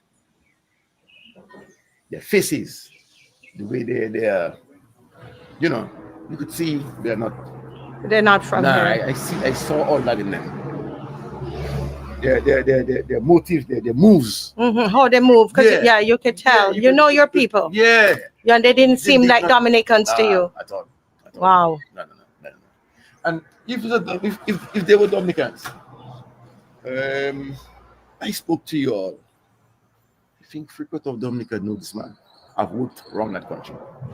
Doing landman surveying, you know, construction, driving, doing taxi down there. People know me. You think a police would just stay so on this? Shoot the effing man. After you all gave me a first shot on my finger, you're telling whoever saying to the rest of the cops, shoot the effing man. Why? What have we done? Hey, I spoke to you all day. That's, I don't know. I am so happy you're alive, because you could have gotten shot anywhere just by trying to get food for your daughter. I explained to you all that's where I live. Imagine, I never inhale tegasin. The last tegasin person, I never inhale. Let me show you. I wasn't a part of it. But you stay in your house and become part of it. Can you imagine that? Right there. Right there, I fell down. The white line on the road is governmental. Yeah. Right? Yes. And you fell down in your yard. The amount of feet away from that white line. I am right there. Right there. Shooting me right there. Right. You see my kneecap? Wow. A little again, I lost my leg. Yes, you could have lost your leg. Because the doctor is working on, and he's telling me, young man, you're so lucky. He's watching the kneecap when that open. That piece of skin went so, this one went so, you know. How many different stitches, you know? And he's telling me, you almost lost your kneecap. He's watching the kneecap. What is all that about? Why are you doing it? Why all you have to do that? So this neighbor came in after all that. My neighbor came in and he stood up there and he trained them in the bush over there. Or you shoot the man, you know, because it's like the scene protest over, vehicles going up and down. Go and do all your business. What are you doing there? What are you still doing? some blood all you want to see. Right now, here is that last civilian, which is me now. Okay, let's take it. That's how I got. And I spent like 6 weeks and a half in my house. I can't work. Can't work for nothing. I tell you, can't work. Oh no, I've been pain in that. Like nobody business. I can't bend that the way I want to. You see on the outside looking clear. But you see the inside? Yeah. Yeah, man. Enough pain inside of that. Inside, yeah. Plenty pain. Yeah. Yep. Well, I am so grateful that you're alive. Yeah. Thank God that you're alive. I myself. Yes. So and what are some of the changes you would like to see in this country? Well, I just think that you see the government himself, he need to come out from there. He had enough. He need to change the government. Need to change the government. Yeah, please. Well, I'm saying please, but he said that when he come out there, his son will be in charge. He had to say, he had to make his statistics, he had to say that from there is his son. So, well, let us see but there's a God. There's a God. He knows. You want a change of government. Yeah. Thank you for your story, sir. Thank you for sharing with us. And we're happy to meet you, Mr. Robinson, and that's Mr. Roberts, and happy that you're alive. Thank you so very much. You're so welcome. Yes. Yeah, that's the area. Let's go at the back of that lady house. There's a whole set of canisters. Right, because they put it went up all in these. All under the yellow house iron. Right, all up here as well.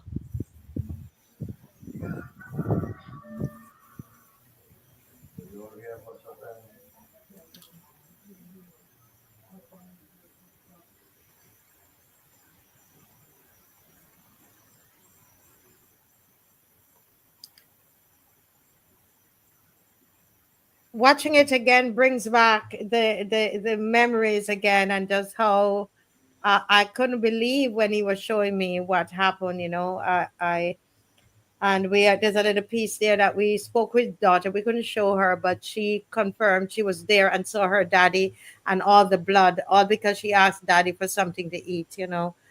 This is not Gaza. This is the Caribbean, and that's the story that I went for. And I went for it, and all guns came out at me on every station.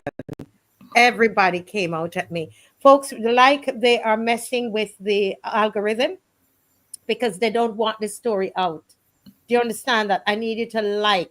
Go ahead again. If you have not liked it, you just came on, please like the show. Please subscribe. You see the word subscribe there, and like. Please do it. Please do it. Because they are messing with the likes. What are your thoughts before we show the next one? Well, it goes to show how that the message that you're getting, that your viewers are getting right now is very consistent. It's appalling, but it's very consistent. What we have been faced with in Salisbury, because we do not support the government. Simply because we don't support the government, we are faced with assaults upon assaults, and it's not about serving the people of the community of Salisbury, but intimidating them and trying to make us victims. But we are very resilient people. If you observe, everybody, the voice is consistent. You played Sorina James on Monday, and she said if she have to use a stick, she's 84. If she have to use a stick to go to court, but she wants justice. At her age, very frail, but she's speaking up. These things need to be addressed across, and the sentiment expressed by Mr. Roberts, Egbert Roberts, you call him Tampico, is very is across the board, very consistent across the board in the community, that we need a change of government, but we also want that level of respect to be given to the government, to the community. And when your government elected government, when you campaign as a party. But when you government, you win the elections, you're supposed to serve everybody. You become the government of everybody. Just like me, when I get elected as a member of parliament for Salisbury, I have 3 communities in my constituency: Salisbury, Kulibishu, and Monrachet. I serve everybody. You know, I don't choose who I serve. I am the representative of everybody in my constituency, and we would like to see that not only on a constituency level, but also at a national level, that the government see every citizen as one of theirs and not as a threat. You know, most governments see us, the government of Dominica see the people of Salisbury as a threat and not as citizens, and that is a situation that we face with right now. Yeah. This is Adrian. Any quick comment before we go to the next person with the next interviewer? No, it's just very telling. What Mr. Roberts, his story is very damning of what the RSS did, and when you couple that with the letter and that response that Mottley said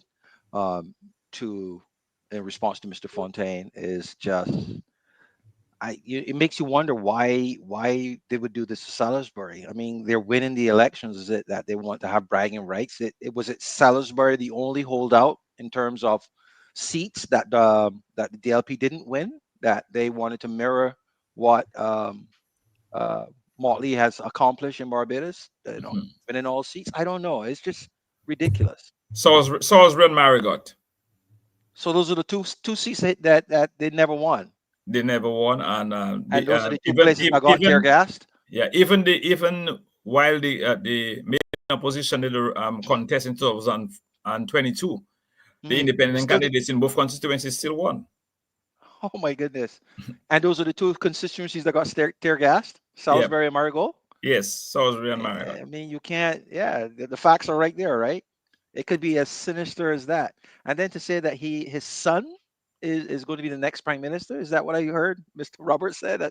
Yeah, he said that some time ago that his son Dimitri will be will take up after him. He said that some time ago. Wow, wow. If people don't realize that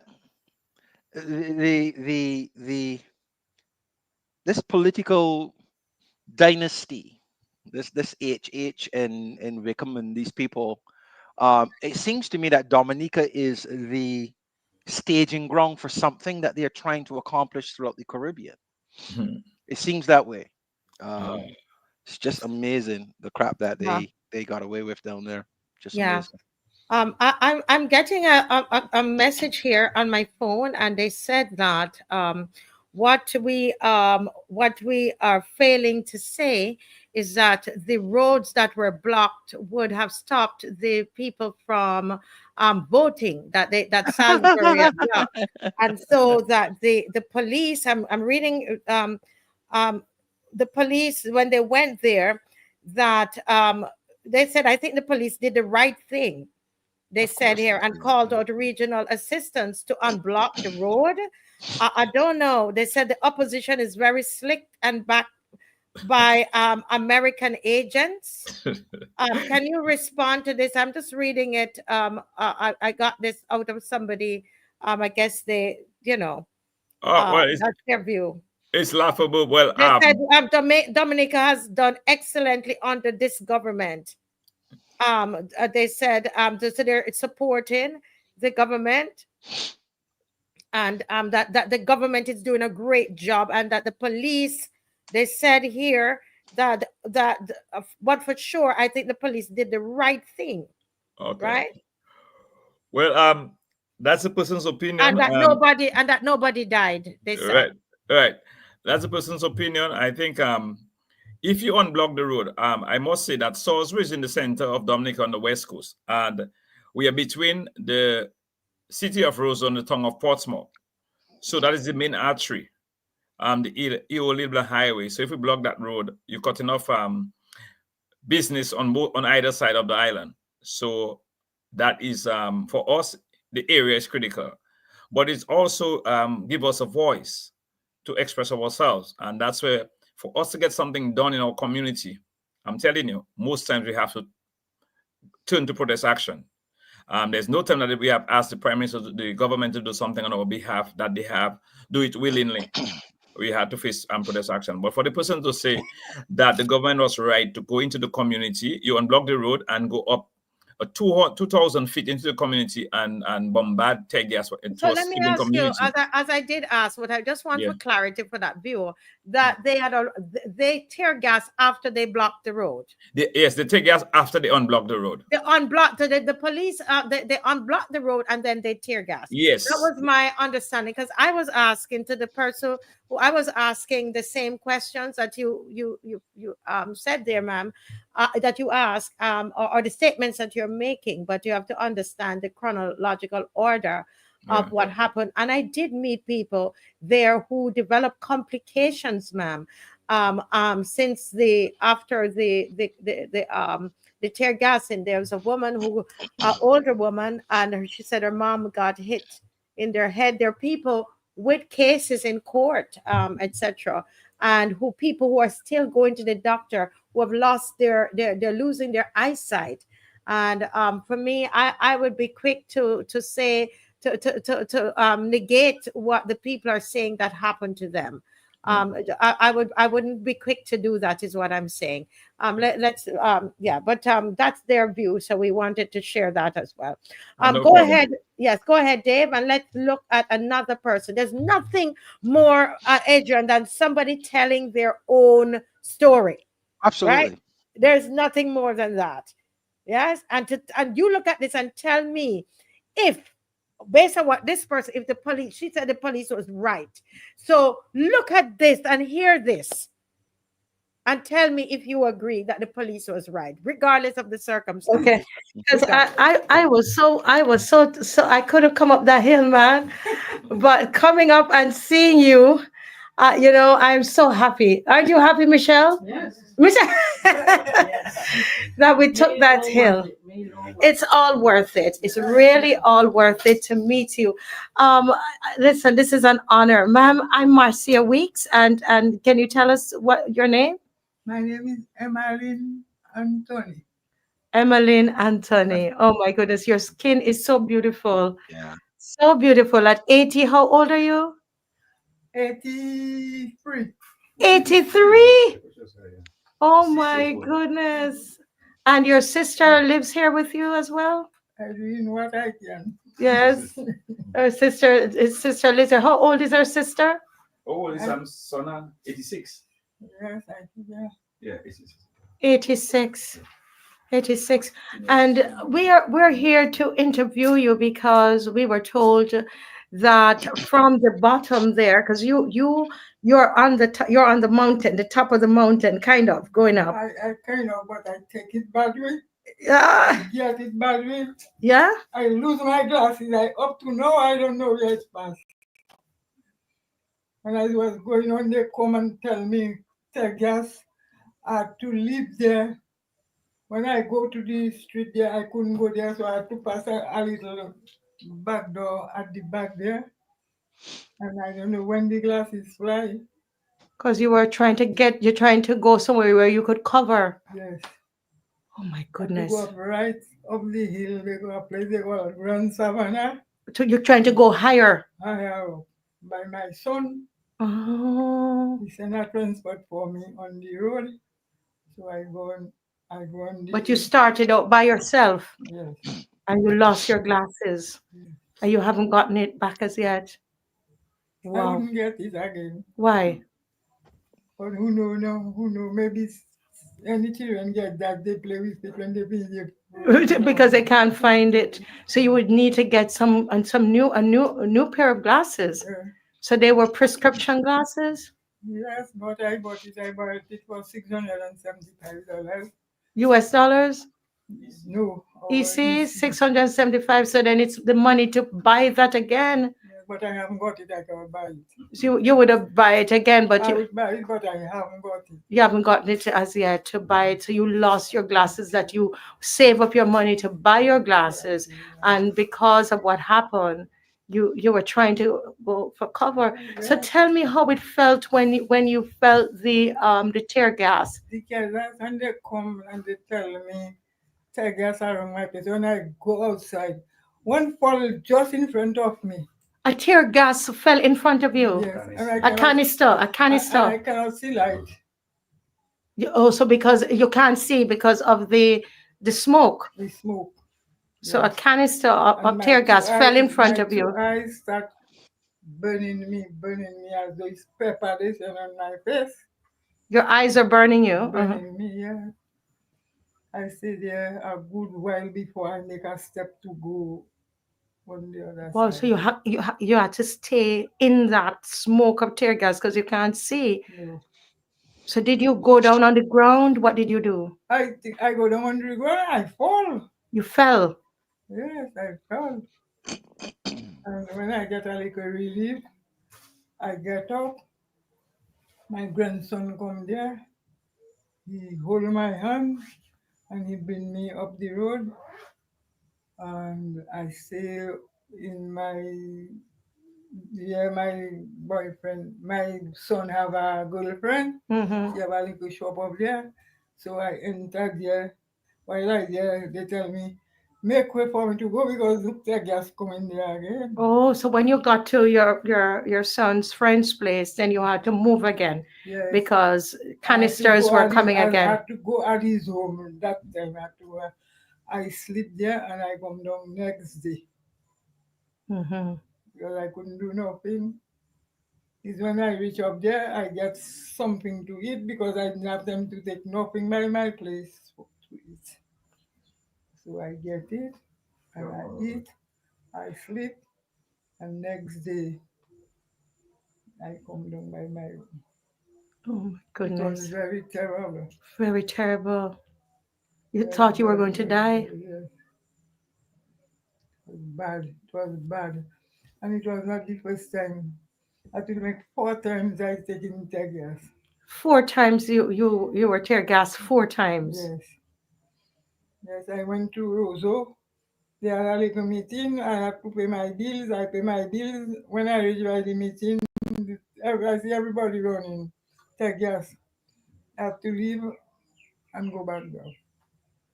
So for the past time, just tear gas. So 4 times you've endured it. Have you developed any issues with breathing or any health issues as a result of that? Well, my issue is my foot. Mm-hmm. That is my problem. Mm-hmm. My problem, I cannot walk. The way I was walking, I cannot walk so again. Right, probably because you fell and you fell in the road. Right, and you fell in the road and all of that. Yeah. So that, and just, wow. How about your sister? Any issues that she's developed? She she can't go nowhere. I tell her that when I do finish, I will go and meet her. Oh, we need to go downstairs, to meet her. On that side. On the other side, yes. So it's been really tough for you. It was so. I need it hard them past time. I tell just coming there. It was very, very hard. And some laborers, because I was talking to somebody on them same thing there, what they don't give me is what they forget. What do you mean? What they didn't give you is what? Yes. What does she mean? Tell her of the story. They told her of because she spoke. Because I talked about the tear gas I get. Yes. They get vexed. The people are upset with you. Sending their word for me and tell me whatever. But you endured it. I tell them I'm not living in all your house. All you doesn't fit me. I doesn't come in all your place and look for nothing. So I can say what I want with my mouth God give me. Yes, because you experienced, because you were in your house. You weren't on the streets. Yeah, I tell them I was not on the road. But I doesn't go on the road if I want something on the road. I don't get somebody to buy it for me. I'll take my old foot and I will go. But I doesn't be on road. Everything that does happen is on road, but if Hector them have a little meeting, I can go up there. I will reach where I can reach. And it's that I doesn't go on road. Not nothing I go and do on road. And that just making me walk to go on road where I was supposed to reach. Oh, right, because you don't, and then you fell and all of that. Yeah. That's very difficult to see an elderly person having to go through that. And I just want to apologize to you for that. And, that is so You shouldn't have to go through that. No. Not at your age. You should be here relaxing. Yes, yes. Because you were in your house relaxing and then had to run out. And I had to run out. I cook my lunch and I cook it, I leave it downstairs. I didn't have nobody there to eat. So I there. So when they come home, you have to stay there for next day. For next day, because nobody was here. Because nobody was there. Wow. Well, I'm very, very happy to know that you're still alive. Yes, I still there is alive. a God. I still alive. Praise God. I still alive. Yes, there is a God. And I'm so happy that I could meet you today and to share your story with others. God was with you. His angels were protecting you. Yes, you can say it again. Yes, and you're here today. Because the way I was there in that house, they were selling the gas on the road and they sending it on that road. Mm-hmm. So I said the gas both places on road and the back is the same thing. She's in the center. She's in the center of it. Everywhere you went. Yes. Wow. I'm still thinking of what was going in your mind when the canister fell in front of you. When it fell in front of me, I don't see right. I don't know where I go. It's what I have to fall. You just fell I on just the ground, fell and now your knees and everything hurt. Yeah. I hope you get back your glasses. I wouldn't get it, no. You're not going to get it? I wouldn't get it. You would need to buy another pair. Yes. Yeah. I hope you'll be able to get enough money to buy another pair. God is good. God will provide. Yes, He will provide for you. Yeah. Mom, it's a pleasure meeting you. Thank you so much. It's an honor. Thank you to me for Yes, this. yes, Thank you. God bless you. Thank you. Mami, we'll see. Yeah. Okay, bueno. Yeah.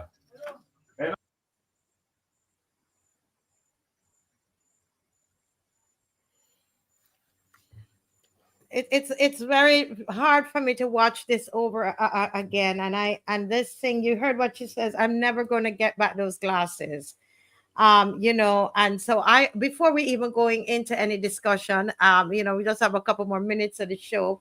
I just want to say, if there's anybody out there, we're going to start from Dominica. Are you from Dominica? You're in the diaspora. It's only 675 EC. Well, it's a long time. I'm sure it's going to be way more now. Right? Right, Hector? It might be a lot more for that glasses now, right? Right. So it should be around the same price. So, yeah. Right. A lot of money for the glasses, but these were tested glasses, that prescription glasses that she would saved up. And you can see she's not, she's a proud woman, but at that age she doesn't work, and so any help, and she never asked me to do this. And Hector, did you know I was going to ask anything like this? No. But that's just how we do on the show. So if there's anybody who wants to help this lady to get her glasses, to get those glasses, feel free to call me and I will arrange with Hector to get them done. Look, Hector, I'm drawing you into things, but I can't see something and not, just go and, Adrian, we just, and 675 EC is probably about 400 and something Barbados dollars. I don't know, but, right. And not do anything about it. I'm sorry.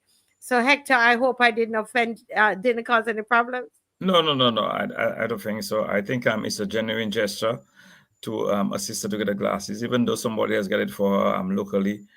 It's a genuine gesture because it shows across the board that we, as Caribbean people, we should look out for each other, irrespective of what country you come from. We are brothers and sisters, and that is the type of message we should be spreading across the region. Even though we speak our politics, at the end of the day, what we'd like to see happen is that our brothers and sisters across the region live in better lives. Yeah. Now, the next thing is that somebody's asking me here. They said, we support the Dominican, people, but why is our prime minister getting all the blame? And I think that person probably joined late, Adrian, because you went through, so we're going to take the time to explain. So it's not that, and I'd say my understanding, and then so that they will hear from me and not just from you. My understanding is that because the reason that the protest is for electoral reform. To the viewer who's asking, I hope you're listening. Was for electoral reform that Miss Mia Mottley, as she was opposition leader, went to Dominica and said that she noticed that there was a problem. She believed there was a problem, and so she was paid, or she was asked to do a report, to investigate and do a report. And it's been said that the public has not seen the report as yet. And so when they're now having this protest about electoral reform and the troops were brought in, they thought that if Chastanet, the Prime Minister for St. Lucia, pulled out his troops, that Mayor Mottley, what they're saying, this is a report, that if she understood what they're fighting for now that she's prime minister, that she too would have pulled out her troops. They realized as the raids were going on that this is what's reported, that majority of the soldiers or the police were from Barbados, and plus, of course, she went and took Ross from them. So it's like a double whammy of everything. Okay, that's my understanding. Is there anything I've left out, Hector, or anything you want to clarify? No, just to add that it was really all this came back to the fore because of the discussion that she as the chairwoman of CARICOM being present on the platform of the Prime Minister platform, the 70th anniversary rally in Dublin. And I think that's where all the discussion for the past couple of weeks started. And that's why I really put the spotlight on her as the chairwoman of CARICOM. People were saying, is she coming to a convention, an official function? But it was a pure political rally. That was of another political party, and as the chairman of CARICOM, people thought she would have used her discretion and stay away. So I think that is why everything was zoomed on the Prime Minister of Barbados at this time. Yes, and she's coming there, and it's not to hear the victims. It's not to do anything. You understand what I mean, Adrian?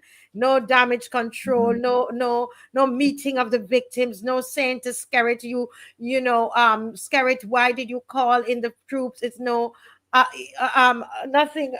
of that sort. Any comments on that, Adrian, before we move on? Yeah, if I may, to be specific to the person's question as to, why is the Prime Minister, Mottley, getting all the blame?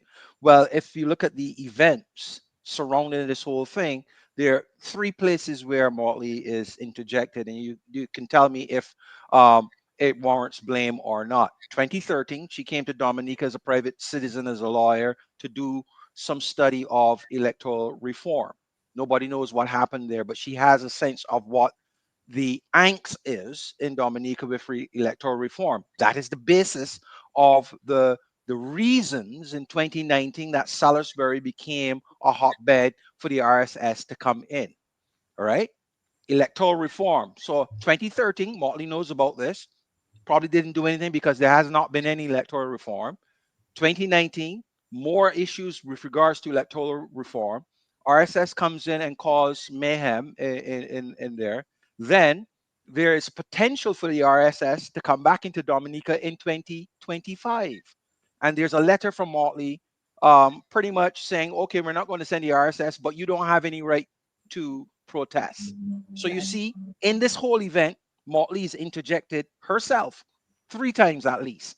And the last one is, here she is as the chairperson of a Caribbean entity, CARICOM, going into Dominica under the context of all the issues that exist to a partisan political rally. Now you tell me if that she shouldn't shoulder some blame for the events in Dominica. I think she does. Yeah, I mean, very well put. And I think I'm glad to hear somebody who wasn't there, Hector, understanding it. And when we were on the ground, we could understand. If Miss Mottley said to Skerrit, when I get there, I need to go to Salisbury, I need to speak to the victims, it's a different story, you know. I think they will forget. I mean, a lot of people might not want to speak to her. Might not have wanted to speak to her, to be honest, Hector. But at least it would have said, you know, she was trying, right? Don't you think? Yeah, at least her supporters would have a stronger case to say, yes, but look what she did to ameliorate the situation. Look what she did. She went back and she went to Salisbury and she attempted to make things right, wrong things right to some respect. She didn't do that. She actually sent a letter back saying you don't have any right to protest, which isn't her right to do. So she clearly is not apologetic for the harm that she caused to these elderly people in Salisbury. Yeah. And then somebody's saying, who decides where and when the RSS should be deployed? And there was another question, who asked for the RSS? Well, that would have been it is assumed it would be the Prime Minister, right? Yes, the Skerrit. Prime Minister of Dominica, yes. Yes, and they're not taking him off the hook. They blame him. It is Right. just that because Mottley was coming, why she becomes the center of the discussion. Yes, and with all the discussion that we make, they don't forget about the conversation around Ross universities as well. Yeah, that played a very important role in the discussion for the past couple of weeks, and that's why I saw on social media, because it was getting so hot that they had to do some damage control, and so they had the people on social media pushing a lot of articles about being a mayor, Mottley being welcomed by the locals in Dominica, the people welcoming her, and she's loved by Dominicans, and that were pushing that rhetoric nonstop because the talk was very getting into to the people. A lot of people from the Portsmouth area who got affected seriously, they were speaking out, and then you had the people of Salisbury as well, and Dominicans in general, they were speaking out about her being present at that activity. And so for the past couple of weeks, it has been a very hot political discussion in Dominica about she being in Dominica. So that's why you have the focus is really on her. And as we have repeated on several occasions, she came to 2013, 2019, she was involved. 2025, she made that comment. Ross universities in 2019. So there's a lot of things that really zoom in on her as the Prime Minister and right now Chairman of CARICOM. Right. Yes. Yes. So I'd like to add a fourth thing of Mottley being interjected into this. So 2013, as a lawyer doing electoral reform work that nobody knows anything about. 2019, as Prime Minister, Minister of Defense in Barbados, authorizing Barbadian troops to join RSS to go to Salisbury and participate in the mayhem there. 2025, refusing to send RSS, but interjecting herself into the eternal affairs of Dominica by telling Dominicans that they don't have a right to protest. That's not her business, right? And then the last one has to do with those placards that were out there with marketing the DLP's 70th anniversary. She was front and center on those placards. Yep. So why are we blaming her? I give you 4 reasons. And you missed out Ross, 5 reasons. Well, yeah, I put Ross down. Yeah. Well, Adrian, go ahead. Adrian, well, I understand why you mean it, because you put, because it's not directly related to Salisbury, but what it did, it rubs the salt in the wound. So when you're there, the Ross thing is a big thing, Adrian. We'll show some of that where there are farmers, because it's a farming community, and they lost livelihood. But I do understand why you separate it out. I understand. Yeah. Wow, folks, this has been another one of those nights, and we are asking you guys, when this is over, we ask you to share it. We are going to make smaller segments of it, and those segments we ask you to share, we ask you to like, we ask you to comment. And why am I asking you to do that? Because of the reason we went to Salisbury. Salisbury, Dominica, and it was to share the stories of these two individuals you saw on here tonight, and of the videos that were shared the night before.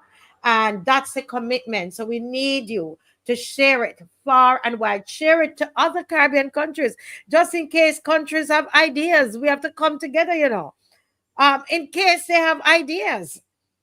Share it while the cybercrime bill, that draconian cybercrime bill that Mayor Mottley wants to institute in Barbados, that would actually lock up somebody like me for Adrian, for broadcasting this tonight. Under the cybercrime bill, I'd be locked up. I'd be locked up from I came into the country and put it on here on Monday night. I would be in jail right now.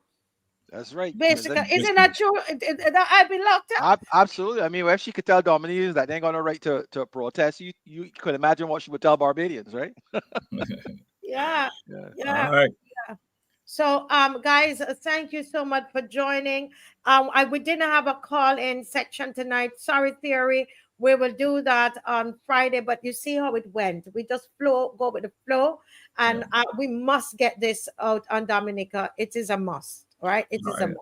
Yeah, yes. I just want, on behalf of the people of Salisbury, I just want to thank you, and Dominica by extension, thank you for giving us a platform to bring out our stories, and what transpired in Salisbury and what continued to happen, and that it will not happen into any other community in the region. We just want to ensure that everybody has a voice in the Caribbean to express themselves. Every political leader, every prime minister has the right, the opportunity as leaders to protect the rights of every citizen across the region. We are part of CARICOM. We part of the Caribbean Single Market.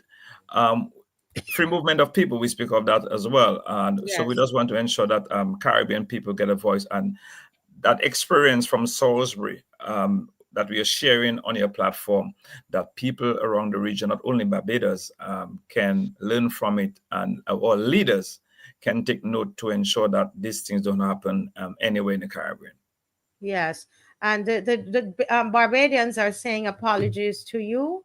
And we're hoping that, as somebody did say, they were honest. We will accept the apologies, but we not forget. And I understand that. I'm not offended by that at all. But we just want you to know, go back and tell them. We told the ones that we met in Salisbury, we didn't go to Margaret.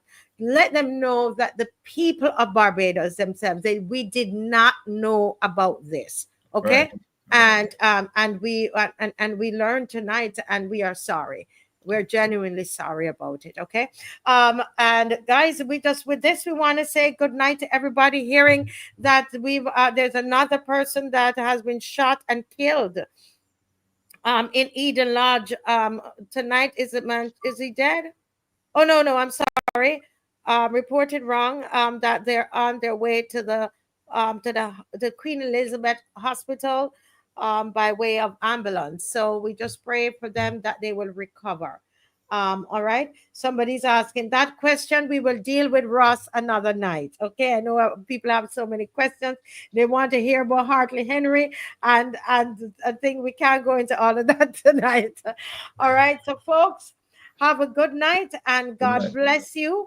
Remember, Dave, just one last thing. Can you put up where the number for the person who needs the help? I thought, Mr. Victor Lewis, I saw you late. You're back in, and I saw you late on tonight. Saw you late. But what we're going to do, Dave, if Dave could find it and put it up, because we do have somebody who needs your help with their medical assistance with an operation in Trinidad and Tobago. He's Christopher Oliver, one of our advocates, one of those that advocate on behalf of the people. So we're asking you, take a screenshot and send some money his way. And those of you who want to help with the glasses for the 83-year-old woman, let me know, please. Just message me. God bless you all, and have a great, great night. We love you. God bless you. See you on Friday. Thank you, Dave. God bless. Oh, yeah, yeah.